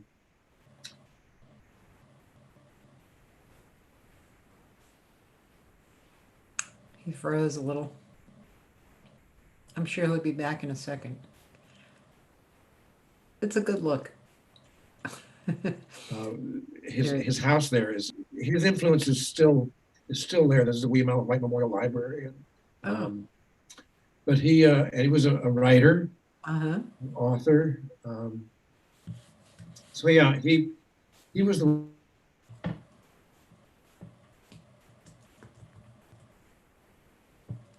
Oh, are you there? I Lost? am. Um, so yeah, I think. Uh, uh, in fact, they brought me back to Emporia a year ago, last October. They inducted myself and Roy Burns into the Emporia High School Hall of Fame, and Oh, his grandson was inducted by the same ceremony, and it's still a family-owned newspaper, and still very influential. Yeah, isn't it amazing how much one person can change yeah, life as we know it? yeah. It's really And when we were growing up there, we just thought all towns were like that. used to what? We thought all towns were like that. Of course. And to find out they weren't. Uh, my band director, was a guy named Ormond Parker, Uh-huh. and Ormond Parker was part of a dead breed. He played almost every instrument in the band better than the first chair player. He was absolutely incredible. I still have visions of him holding a baritone horn in one hand and a baton in the other hand, conducting the band. But Ormond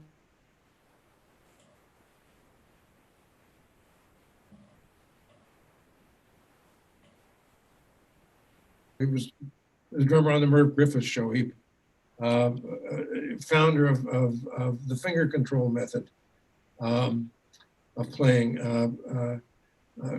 Founded the Aquarian Drumhead Company, and Roy took care. He was my first teacher. Oh, He was 11 years older than me, and he took care of me. But he turned him out. Marshall McNutt, who was the trumpet player with Perez Prado, Marion Plummer, who Marion was Doc Severinsen's roommate on the Randy Brooks band. Rosalie Askew Lenigan. Rosalie was an organist and an accordion player. But if you remember, during World War II, they had these all-girl orchestras.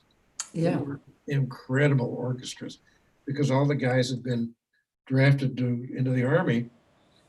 And one of the most successful was a band called the Ada Leonard Band. And Rosalie was the pianist on the Ada Leonard Band. Oh, wow. I have, I think, some PBS footage of her playing on the Ada Leonard Band in New York.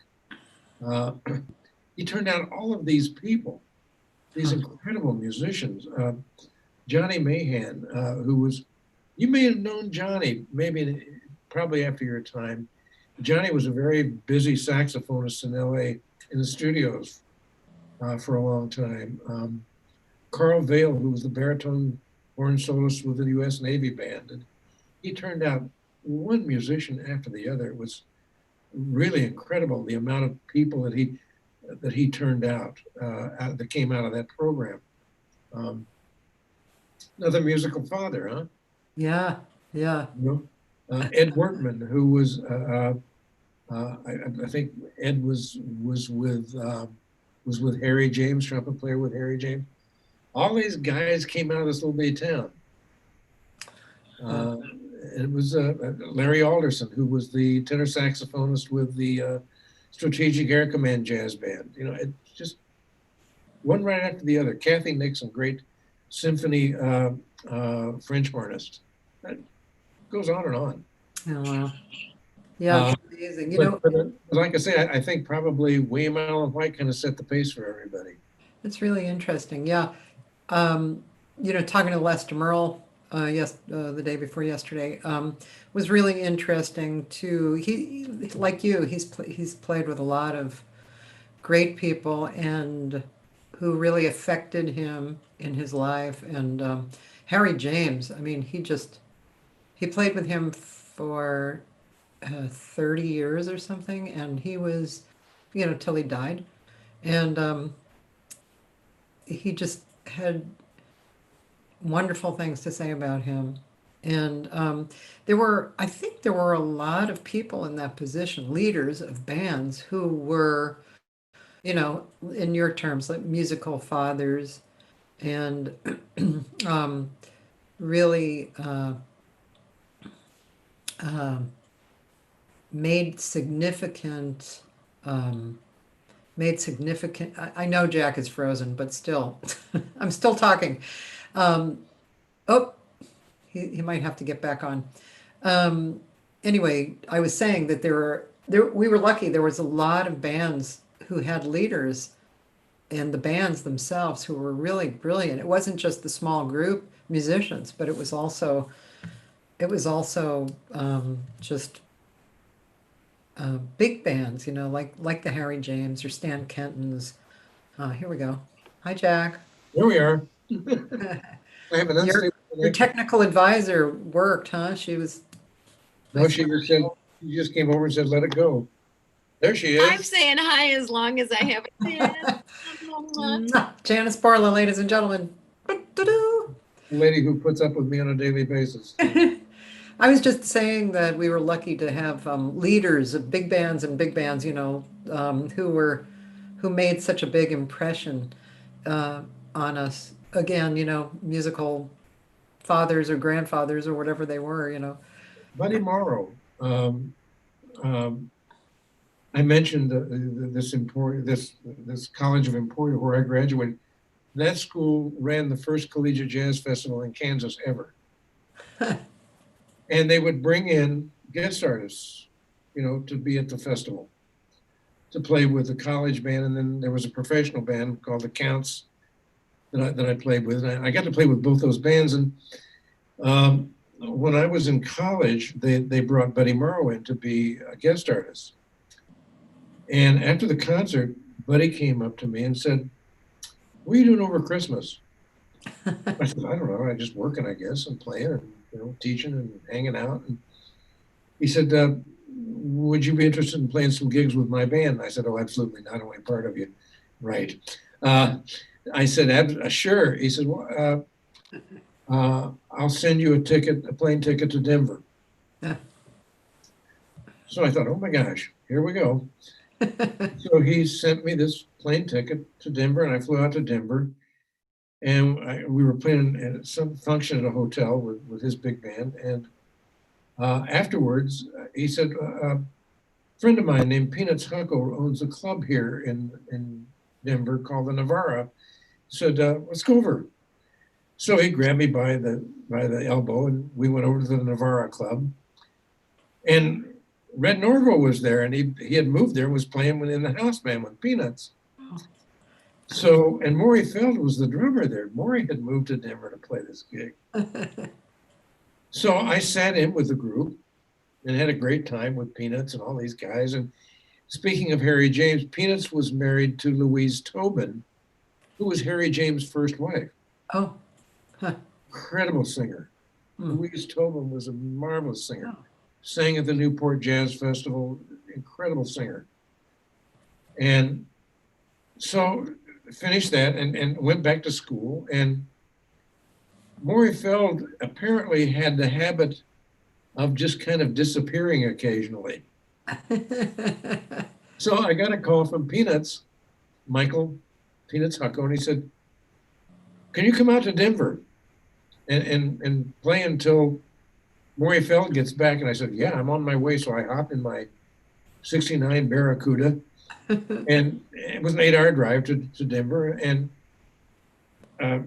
this happened 2 or 3 times, I got to play with Red Norvo. Red and I, Peanuts had an apartment rented. I think it was called the Camellia House. It was an apartment, and Red stayed there. And I would drive Red back and forth. And Louise would just mother me to death, make sure they ran a restaurant downstairs, and she would make sure she'd pack me food to take back to my apartment so I didn't starve to death during the day.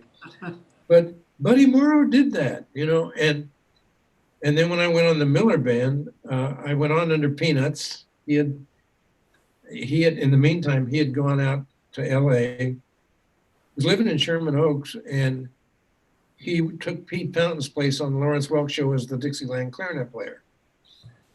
And when he left that, he took over the Miller Band, and he brought me on, and I stayed through him, and then Buddy took his place.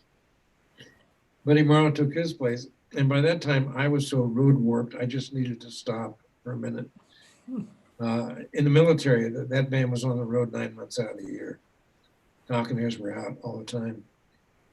And, in fact, I swore when I went home I was going to have to buy a bus seat to sleep in my living room because I did not sleep in an actual bed. So I got up, but then Buddy came through town and his drummer pulled up lame. He broke an ankle or something. I went back on, by that time he was leading the Dorsey band. So I went on that band for a week or so. So, Buddy was one of those guys who just kind of took care of me professionally, and opened up a lot of doors. Yeah. Great trombonist, great player. Treated the guys beautifully. He was one of the guys, Yeah. He's one of the cats, But yeah, those leaders, particularly the guys that took over those ghost bands, and those weren't easy to do. Yeah. If I don't get me wrong, the Glenn Miller Band was, I know what it was, and it was great. But if I never played any of that material again, it would be too soon, because 9 months of it is enough. Yeah.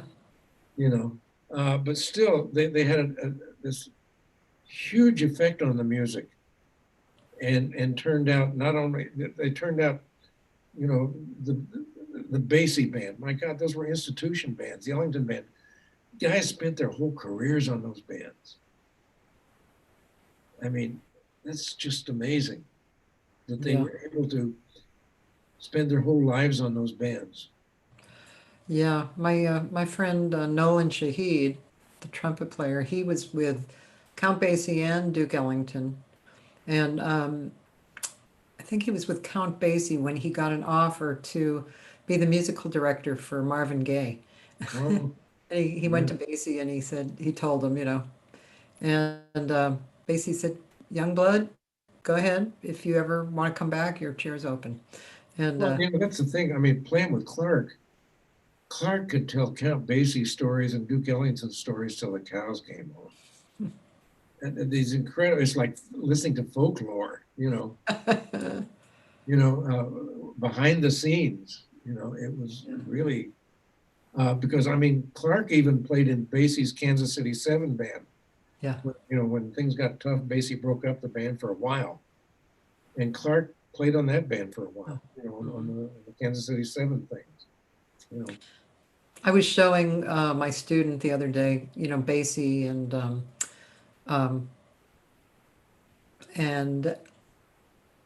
oh my God, I can't believe his name has escaped me. The singer, tall black man, the greatest. Yeah, Joe Williams. Sorry, Joe. Bowman and I toured with Joe. Oh, Yeah. come on, talk about what did you say, the language of articulations. So I was showing her Joe Williams and Nancy Wilson singing together, Oh and my. it was an amazing concert. They were singing "All Right, Okay, You Win," and it was so interesting. They were both singing at the top of their game, and their sense of rhythm, I mean, of what came out of them, Joe, it's almost unbelievable how the first note that comes out of his his mouth is absolutely tied into the groove. And Nancy, although totally grooving, she was more floating in and out, and how but it was really interesting. What a great thing to watch and observe. Do you remember the TV show that she had for a while called Jazz Red Hot and Cool? And Joe was a guest on one of those. Oh, really? Yeah, it was a cable TV show, Yeah. and it was her. She hosted that show every week. There used to be so much good stuff, on television. Uh, and I think it was on the Bravo channel, maybe. It was either on Bravo or A&E, but they sang together on that show, and it was amazing.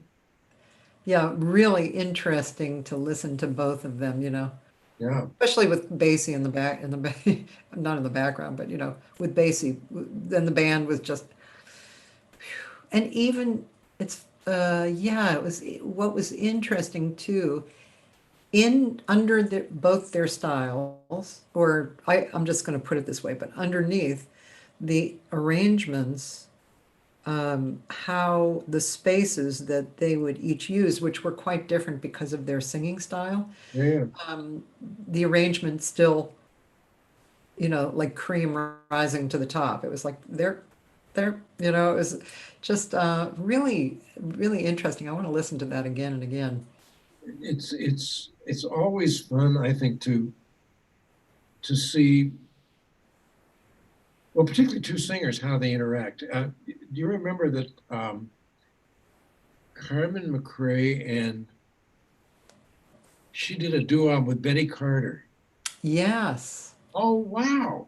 Yeah, What an that's, amazing record that is. yeah, that is incredible. Yeah, you know, Absolutely incredible. and there are people I think who transcend the instruments. Yeah. And I always thought Carmen McRae transcended the voice. When you listen to Carmen sing, you stop thinking about the fact that you were listening to a vocalist. You were just listening to beautiful music. Bill Evans. You forget when I listen to Bill Evans, particularly with the last trio with Joe LaBarbera and Mark. To me, it finally became a trio. Hmm. It wasn't a drummer accompanying a bass and piano duo. But Bill Evans transcended the instrument. He transcended the piano. You stop being aware of the fact that he was playing the piano. Hmm. It was just listening to beautiful music.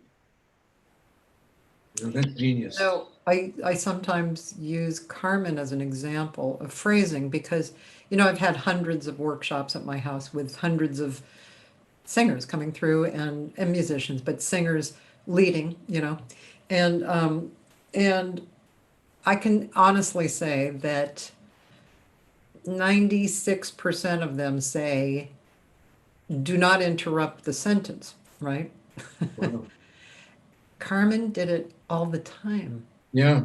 You didn't notice. Uh-uh. And Well, why didn't you notice? Because, like you say, she transcended singing.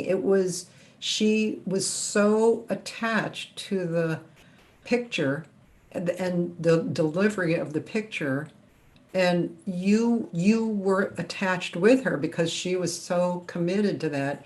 And if she took a breath in the middle of a sentence, like if I was talking to you and I took a breath, but I still had my train of thought going. So as the listener, you actually go along and you don't notice her interrupting her no, sentences. I guess you just buy into it because it's so well done. Yeah. She was a great pianist. Oh yeah. I remember she came through town, played at there was a great club in Chicago called Rick's Cafe American, Yeah. they brought in Joe Williams, they brought in George Shearing, they brought in all these, and Bill Evans, and uh, she came into town, and Bowman was with her, and he called me, and I was going to go down and have dinner with him before they played. And he said, well, why don't you just come down and I'll meet you at the sound check. I'll let him get. And Carmen sat down at the sound check and played. Man, she sounded like McCoy, man. She sounded like McCoy Tyner, man. Wow. Worse than, I mean, it's like Sarah. Sarah was a Yeah. great pianist. Yeah. You know, and I think you know, we're sum totals. We're sum totals of what we do, what we listen to, what we practice, what we play. Uh, it was funny. I think I can't remember. It might have been Marshall Ott was playing piano with her at the time, and I remember her sitting down at the piano and saying, "No, Marshall, I want you to do this." You know, thinking, well, yeah, I got it. You know, but I mean, the ability to be able to do that is, um, you know, everybody needs to know as much as they can about me. It's a composition. The more you know about composition, the better off you are. I hate the writing process. I just can't stand it. I loathe it. But you have to do it. You know, I can play it. I don't want to write it down. So Janice, I record it and Janice writes it down. I used to do that for my first husband. Oh my God, that's how I really he was, you know, so that's Joey's half brother, right? So he was Mexican American, and his just his whole roots were in you know, anticipations, right? Yeah. He played great guitar, self-taught Latin jazz, and everything was the whole melody was anticipations, and I would just, oh my God, I was like, oh God, okay. I know. Writing down one and two. Oh, that Yeah. was hard. Well, and you know, we didn't have slower downers, you know, and all those things. Right. You know, so you know, I mean, my parents wouldn't let me take drum lessons unless I took piano lessons, and I hated it. It's the best thing they ever did. Best thing they absolutely ever did was make me take and learn the keyboard lessons, you know. And uh, in fact, on Intimate Adversary, the first tune I ever wrote was I wrote in 1965. I was 18 and wrote it down, and we recorded it. And it's a lot more fun to play than it was to write. You know, so I'm working on material now for the next album, and it's going to be years before I put it out because I write so slowly. It's just, and I'm being a drummer. I'm harmonically impaired. You know, I can play things, but I sit down and I say, I don't know what that is. What did I just play? Yeah. So then we have to go through that and that tedious process, you know. But piano to me is the writing instrument. Yeah. You know, that's the impetus behind my group is to just play my compositions. Yeah. And we've done 2 of them so far, and I wrote a blues the other day, and you know, I don't know.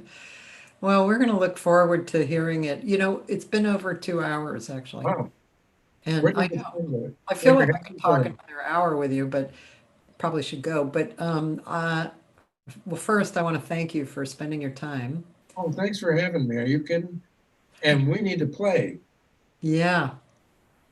You know, I told you, Janice and I are talking about when this pandemic's over, Yeah. is the possibility of throwing together. I mean, that camp went 26 years. Right. We didn't even touch on that. So just briefly, Janice and Jack had a camp called the Janice Borla Jazz Local Camp, right? jazz camp, yeah. And I went, I think twice as a 2 teacher years. You were there Yeah. twice. during the summer. One year it was with Jay Clayton was there too. Oh, and the other year was Judy Niemek. Judy, yeah. Yeah, we had what a great camp it was. A week and just it Oh, was yeah. great. Yeah. I mean, and the music that was made. And how often do you really get to sing with another singer? And that's Yeah. what that was about, though. You Yeah. know, Yeah. was sitting down and doing things together. Uh, uh, but we've been talking about how much fun it would be to have and you know, it was called the Janice Borla Vocal Jazz Camp, but the concert series at night was called the Hot Jazz 6 Cool Nights Oh, concert right, series. right. Yeah.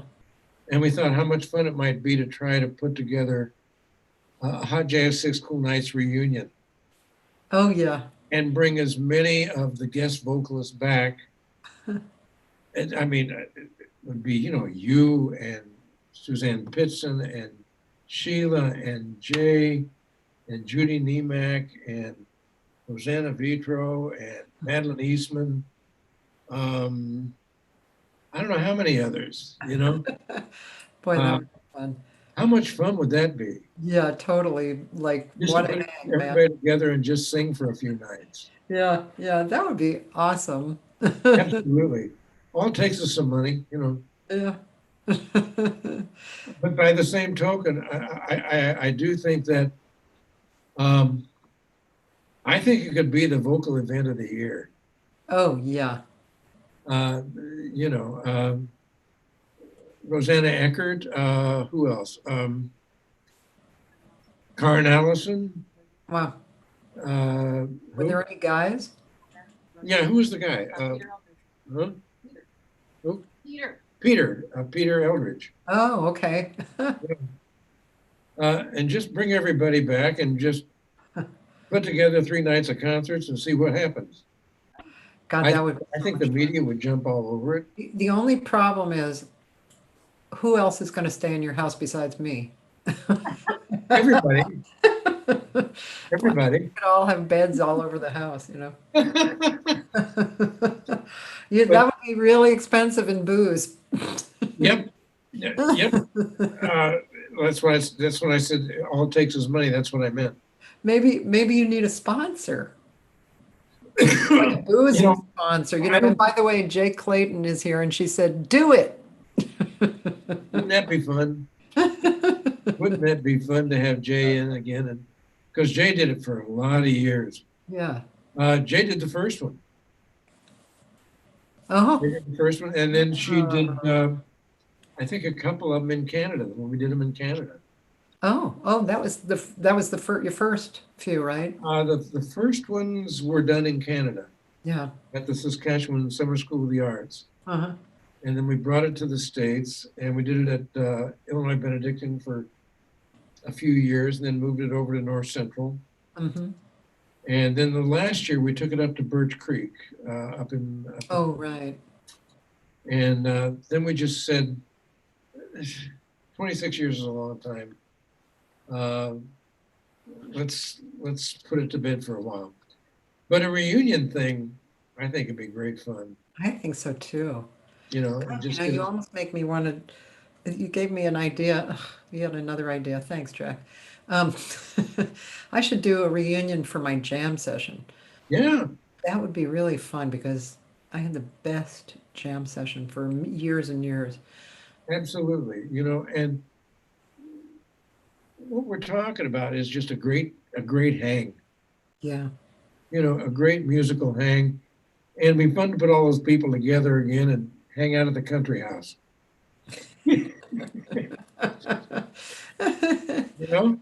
And just make music. Yeah. No teaching, Yeah. No. just playing, Yeah. and get everybody paid right, and Yeah. yeah. But yeah, I mean, I think sponsors would jump all over it. I think probably the college, their performing arts season, they have a budget. We could run it past them. Yeah. But yeah, so we're just thinking I think about how much fun it would be. this is such an, I mean, gosh, I'm almost tired of talking about what's happening right now. But anyway, I think that I really have a lot of faith in creativity right now. I think that people are creating new and special ideas that they probably would not have even thought of at all if life was going on, per normal, you know.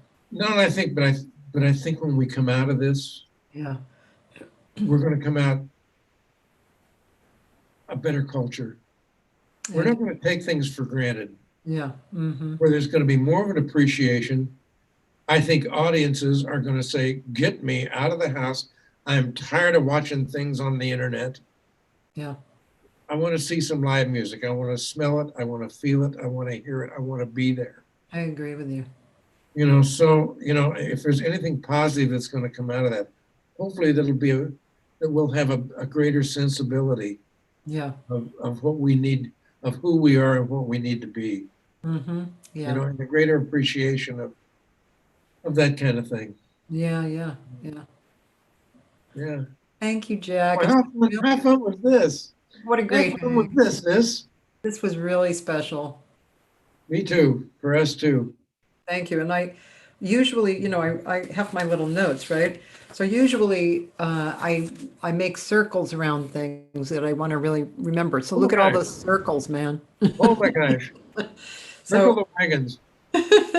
I really had a lot of fun on this one. Um, Me too. And it's always good to hang with you. Gull, you're a good hang. that's what they say. Let's see. Bill Sosin said it was fascinating and thank you. Bill Sosa. Bill is our graphics designer. Does all of our album covers, Oh, all of our publicity materials. yeah. Very talented man. He's putting my book together. He's the designer for my new method book called Oh, Living cool. Counterpoint. Do you have So other method books or is nope, this is the nope. There's first? only one, and I'll be so glad when it's done. Yeah, my work is finished, and actually Janice edited the book. Should probably be called the Janice Borla drum method. Come to think of it. Uh, but Bill's doing the designing on it. We're waiting now because needs to be an accompanying video, but all this has to calm down before we can shoot it. Right. So hopefully that'll be out soon. And Bill's doing a wonderful job of putting the book together for us. He's really he's an amazing photographer. He's an amazing book designer. He's been with us for I don't know how many years, but I think he's done almost every album cover design for us. Oh, wow. Cool. And he's a drummer. Oh my God. Yep. Too much, man. So hi, Bill. That's too much. I just want to tell people before we go, tomorrow I'm very excited. I have John DeVersa on. Oh my. Yeah, and I'm looking forward to that conversation. Yeah. John DeVersa is an amazing composer, arranger, band leader, trumpet player. He's the chair or the dean. Is he the dean? I think he's the chair of the Frost Music department in I don't have this correct, but U of Florida. Yeah. Yeah. I think so. Yeah. Yeah, it's very exciting. And Jack, do you remember Monday I'm having John Finley on. Do you remember the group from the 70s called Rhinoceros? Sure. He was Yeah. the lead singer. Oh my gosh. And he's There still were singing. so many of those fusion groups. What's the one, Janice, that we listened to? Hawaiian singer. What's her name? Seawind. Oh yeah. Oh, what an Paulette. incredible group with Bob Wilson and all those guys, man. Oh yeah. Seawind was an amazing group.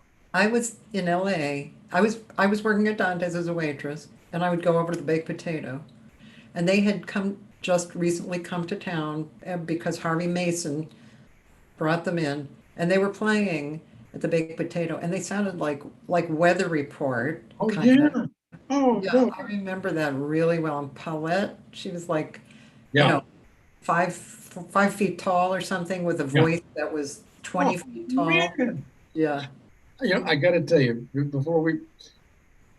when I was in the military, we spent a lot of time. The Falconeers had a radio show, a weekly radio show on the Monitor channels called Off We Go. So Uh-huh. we had to spend a lot of time recording those shows. Yeah. So we were in Vegas, and we either recorded them in LA or in Vegas. A lot of times we were in Vegas because that's where the Thunderbirds flying team was and we did shows with them occasionally. And so we spent a lot of time in Vegas. Not a bad way to spend your Air Force years, defending my country. Uh, and uh, and I think it was at the Stardust. No, it was the Thunderbird. There was a group of young Latinos called Los Blues. And they played the late shows. I mean, they played all night, and it was one of those, one of those horn fusion, the Chicago Blood, Sweat, and Tears kind of bands, Yeah, sequin kind of bands. yeah. And that they were really cool. And Frank Mantooth and I used to go in there when we were done and hang out. And they had a bass player with them who played bass with his left hand. He turned everything up and played trumpet with his right hand. And I mean, screech trumpet. And we'd sit there and go, my God, how do you do that? So they got to know who we were, and so they would come over and hang out. And I finally said to him, I said, I don't remember his name. I said, how in God's name do you do that? And I mean, he's playing these funk bass lines. It's not walking time, man. He's like, and screaming like Maynard. Wow. I said, how do you do that? And he says, I don't know, it's not really that difficult.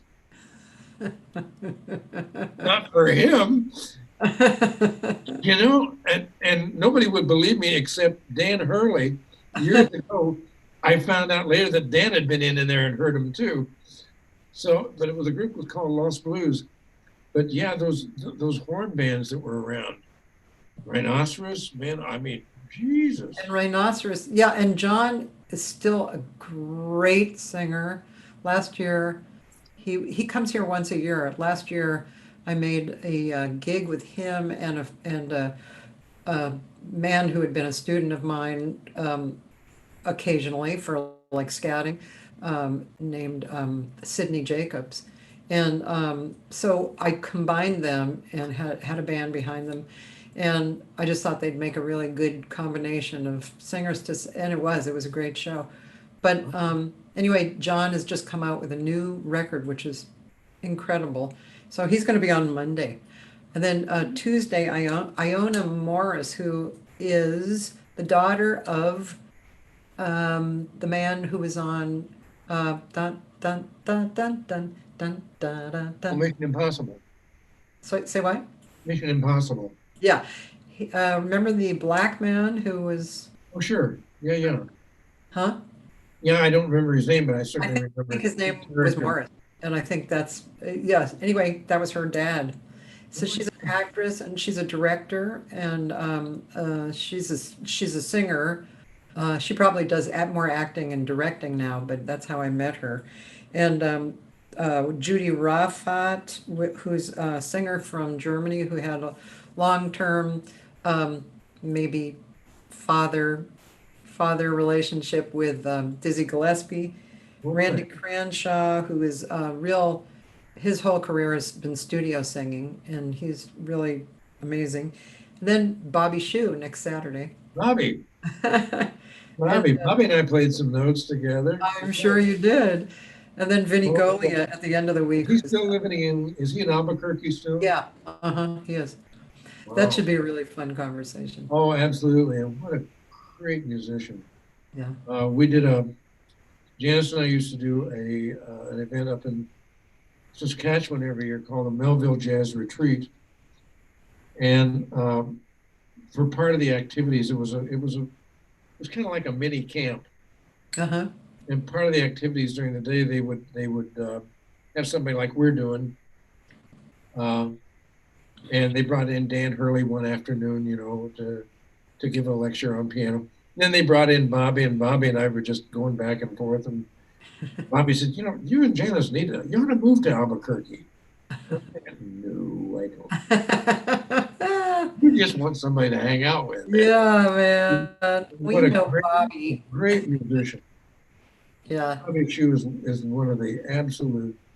I bet that's going to be another long conversation too. Didn't Bobby play with us at the Triton Festival? Yeah, right. Bobby and I did camps together. Uh-huh. And then we did the Triton College Jazz Festival. And they brought Bobby in as a guest for the big band, but Bobby played with us, you know. What a great musician. My God. The things he did with Louis Bellson's band. Whoa. Incredible. Oh yeah, we could talk more about him, but I should leave. I could spend years on your archives. I I know. Yeah, Been stop. over 100 already. No.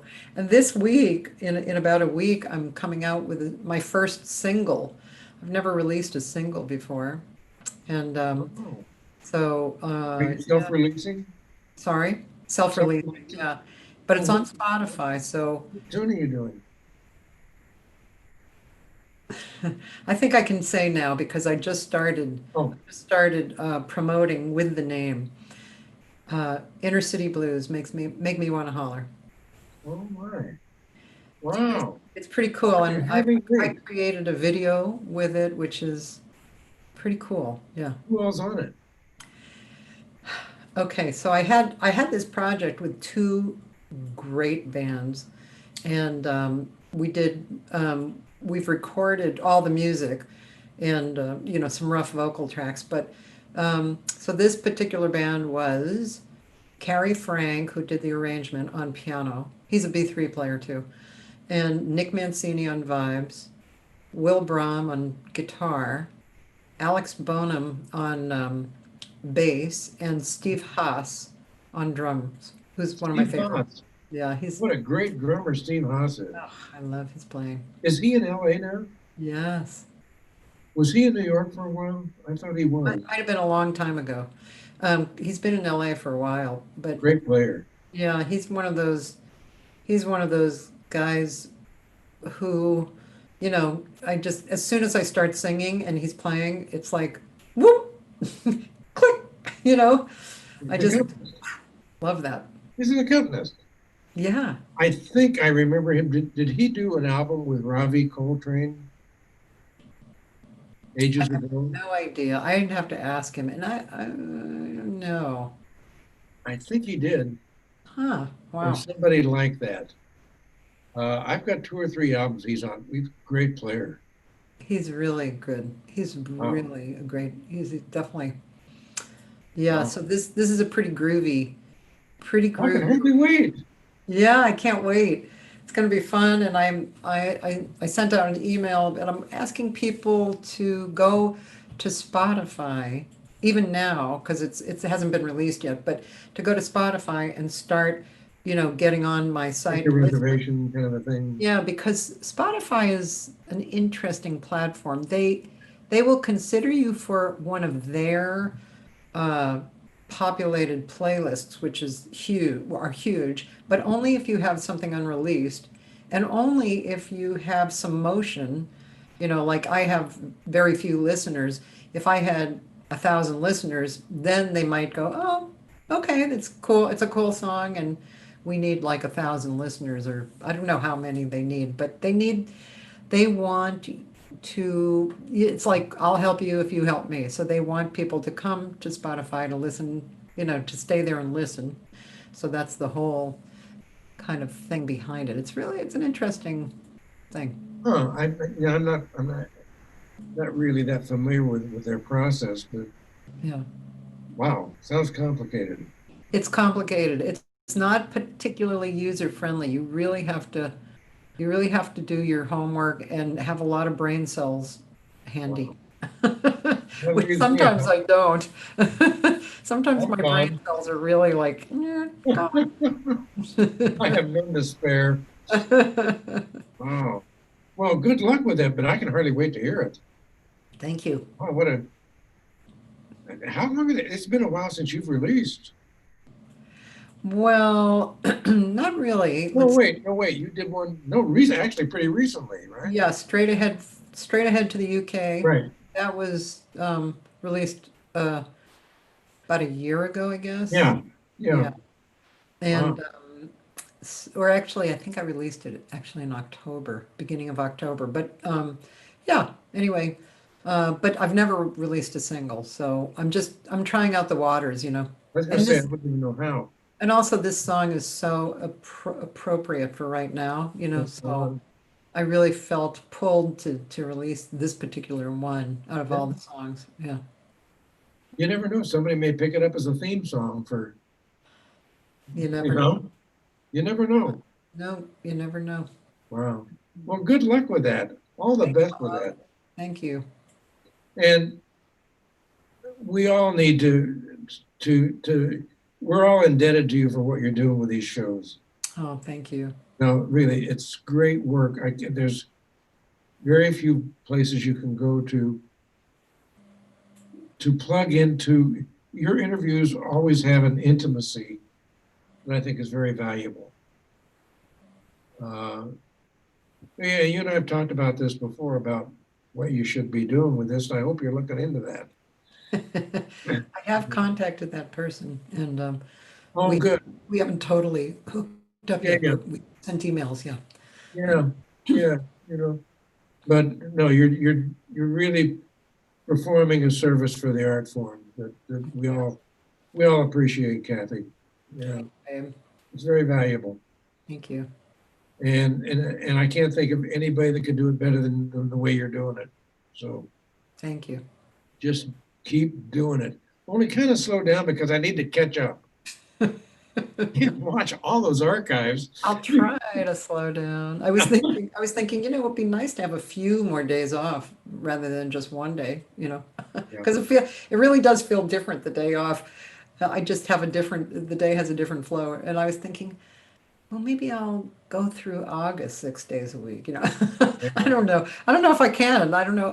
I mean, I imagine at some point I'll want to shrink it down to maybe 3 days a week or 2 days a week or whatever, but not for a while, I guess. Wow. Well, like I say, it's much appreciated and doesn't go unnoticed in the industry, Oh, in the thank you. art form of what you're doing. Thanks, Very Jeff. important work. Thank you, man. Yeah. I love you. I love you too. Uh, we need to play. Okay. We all need to get together and while we still can.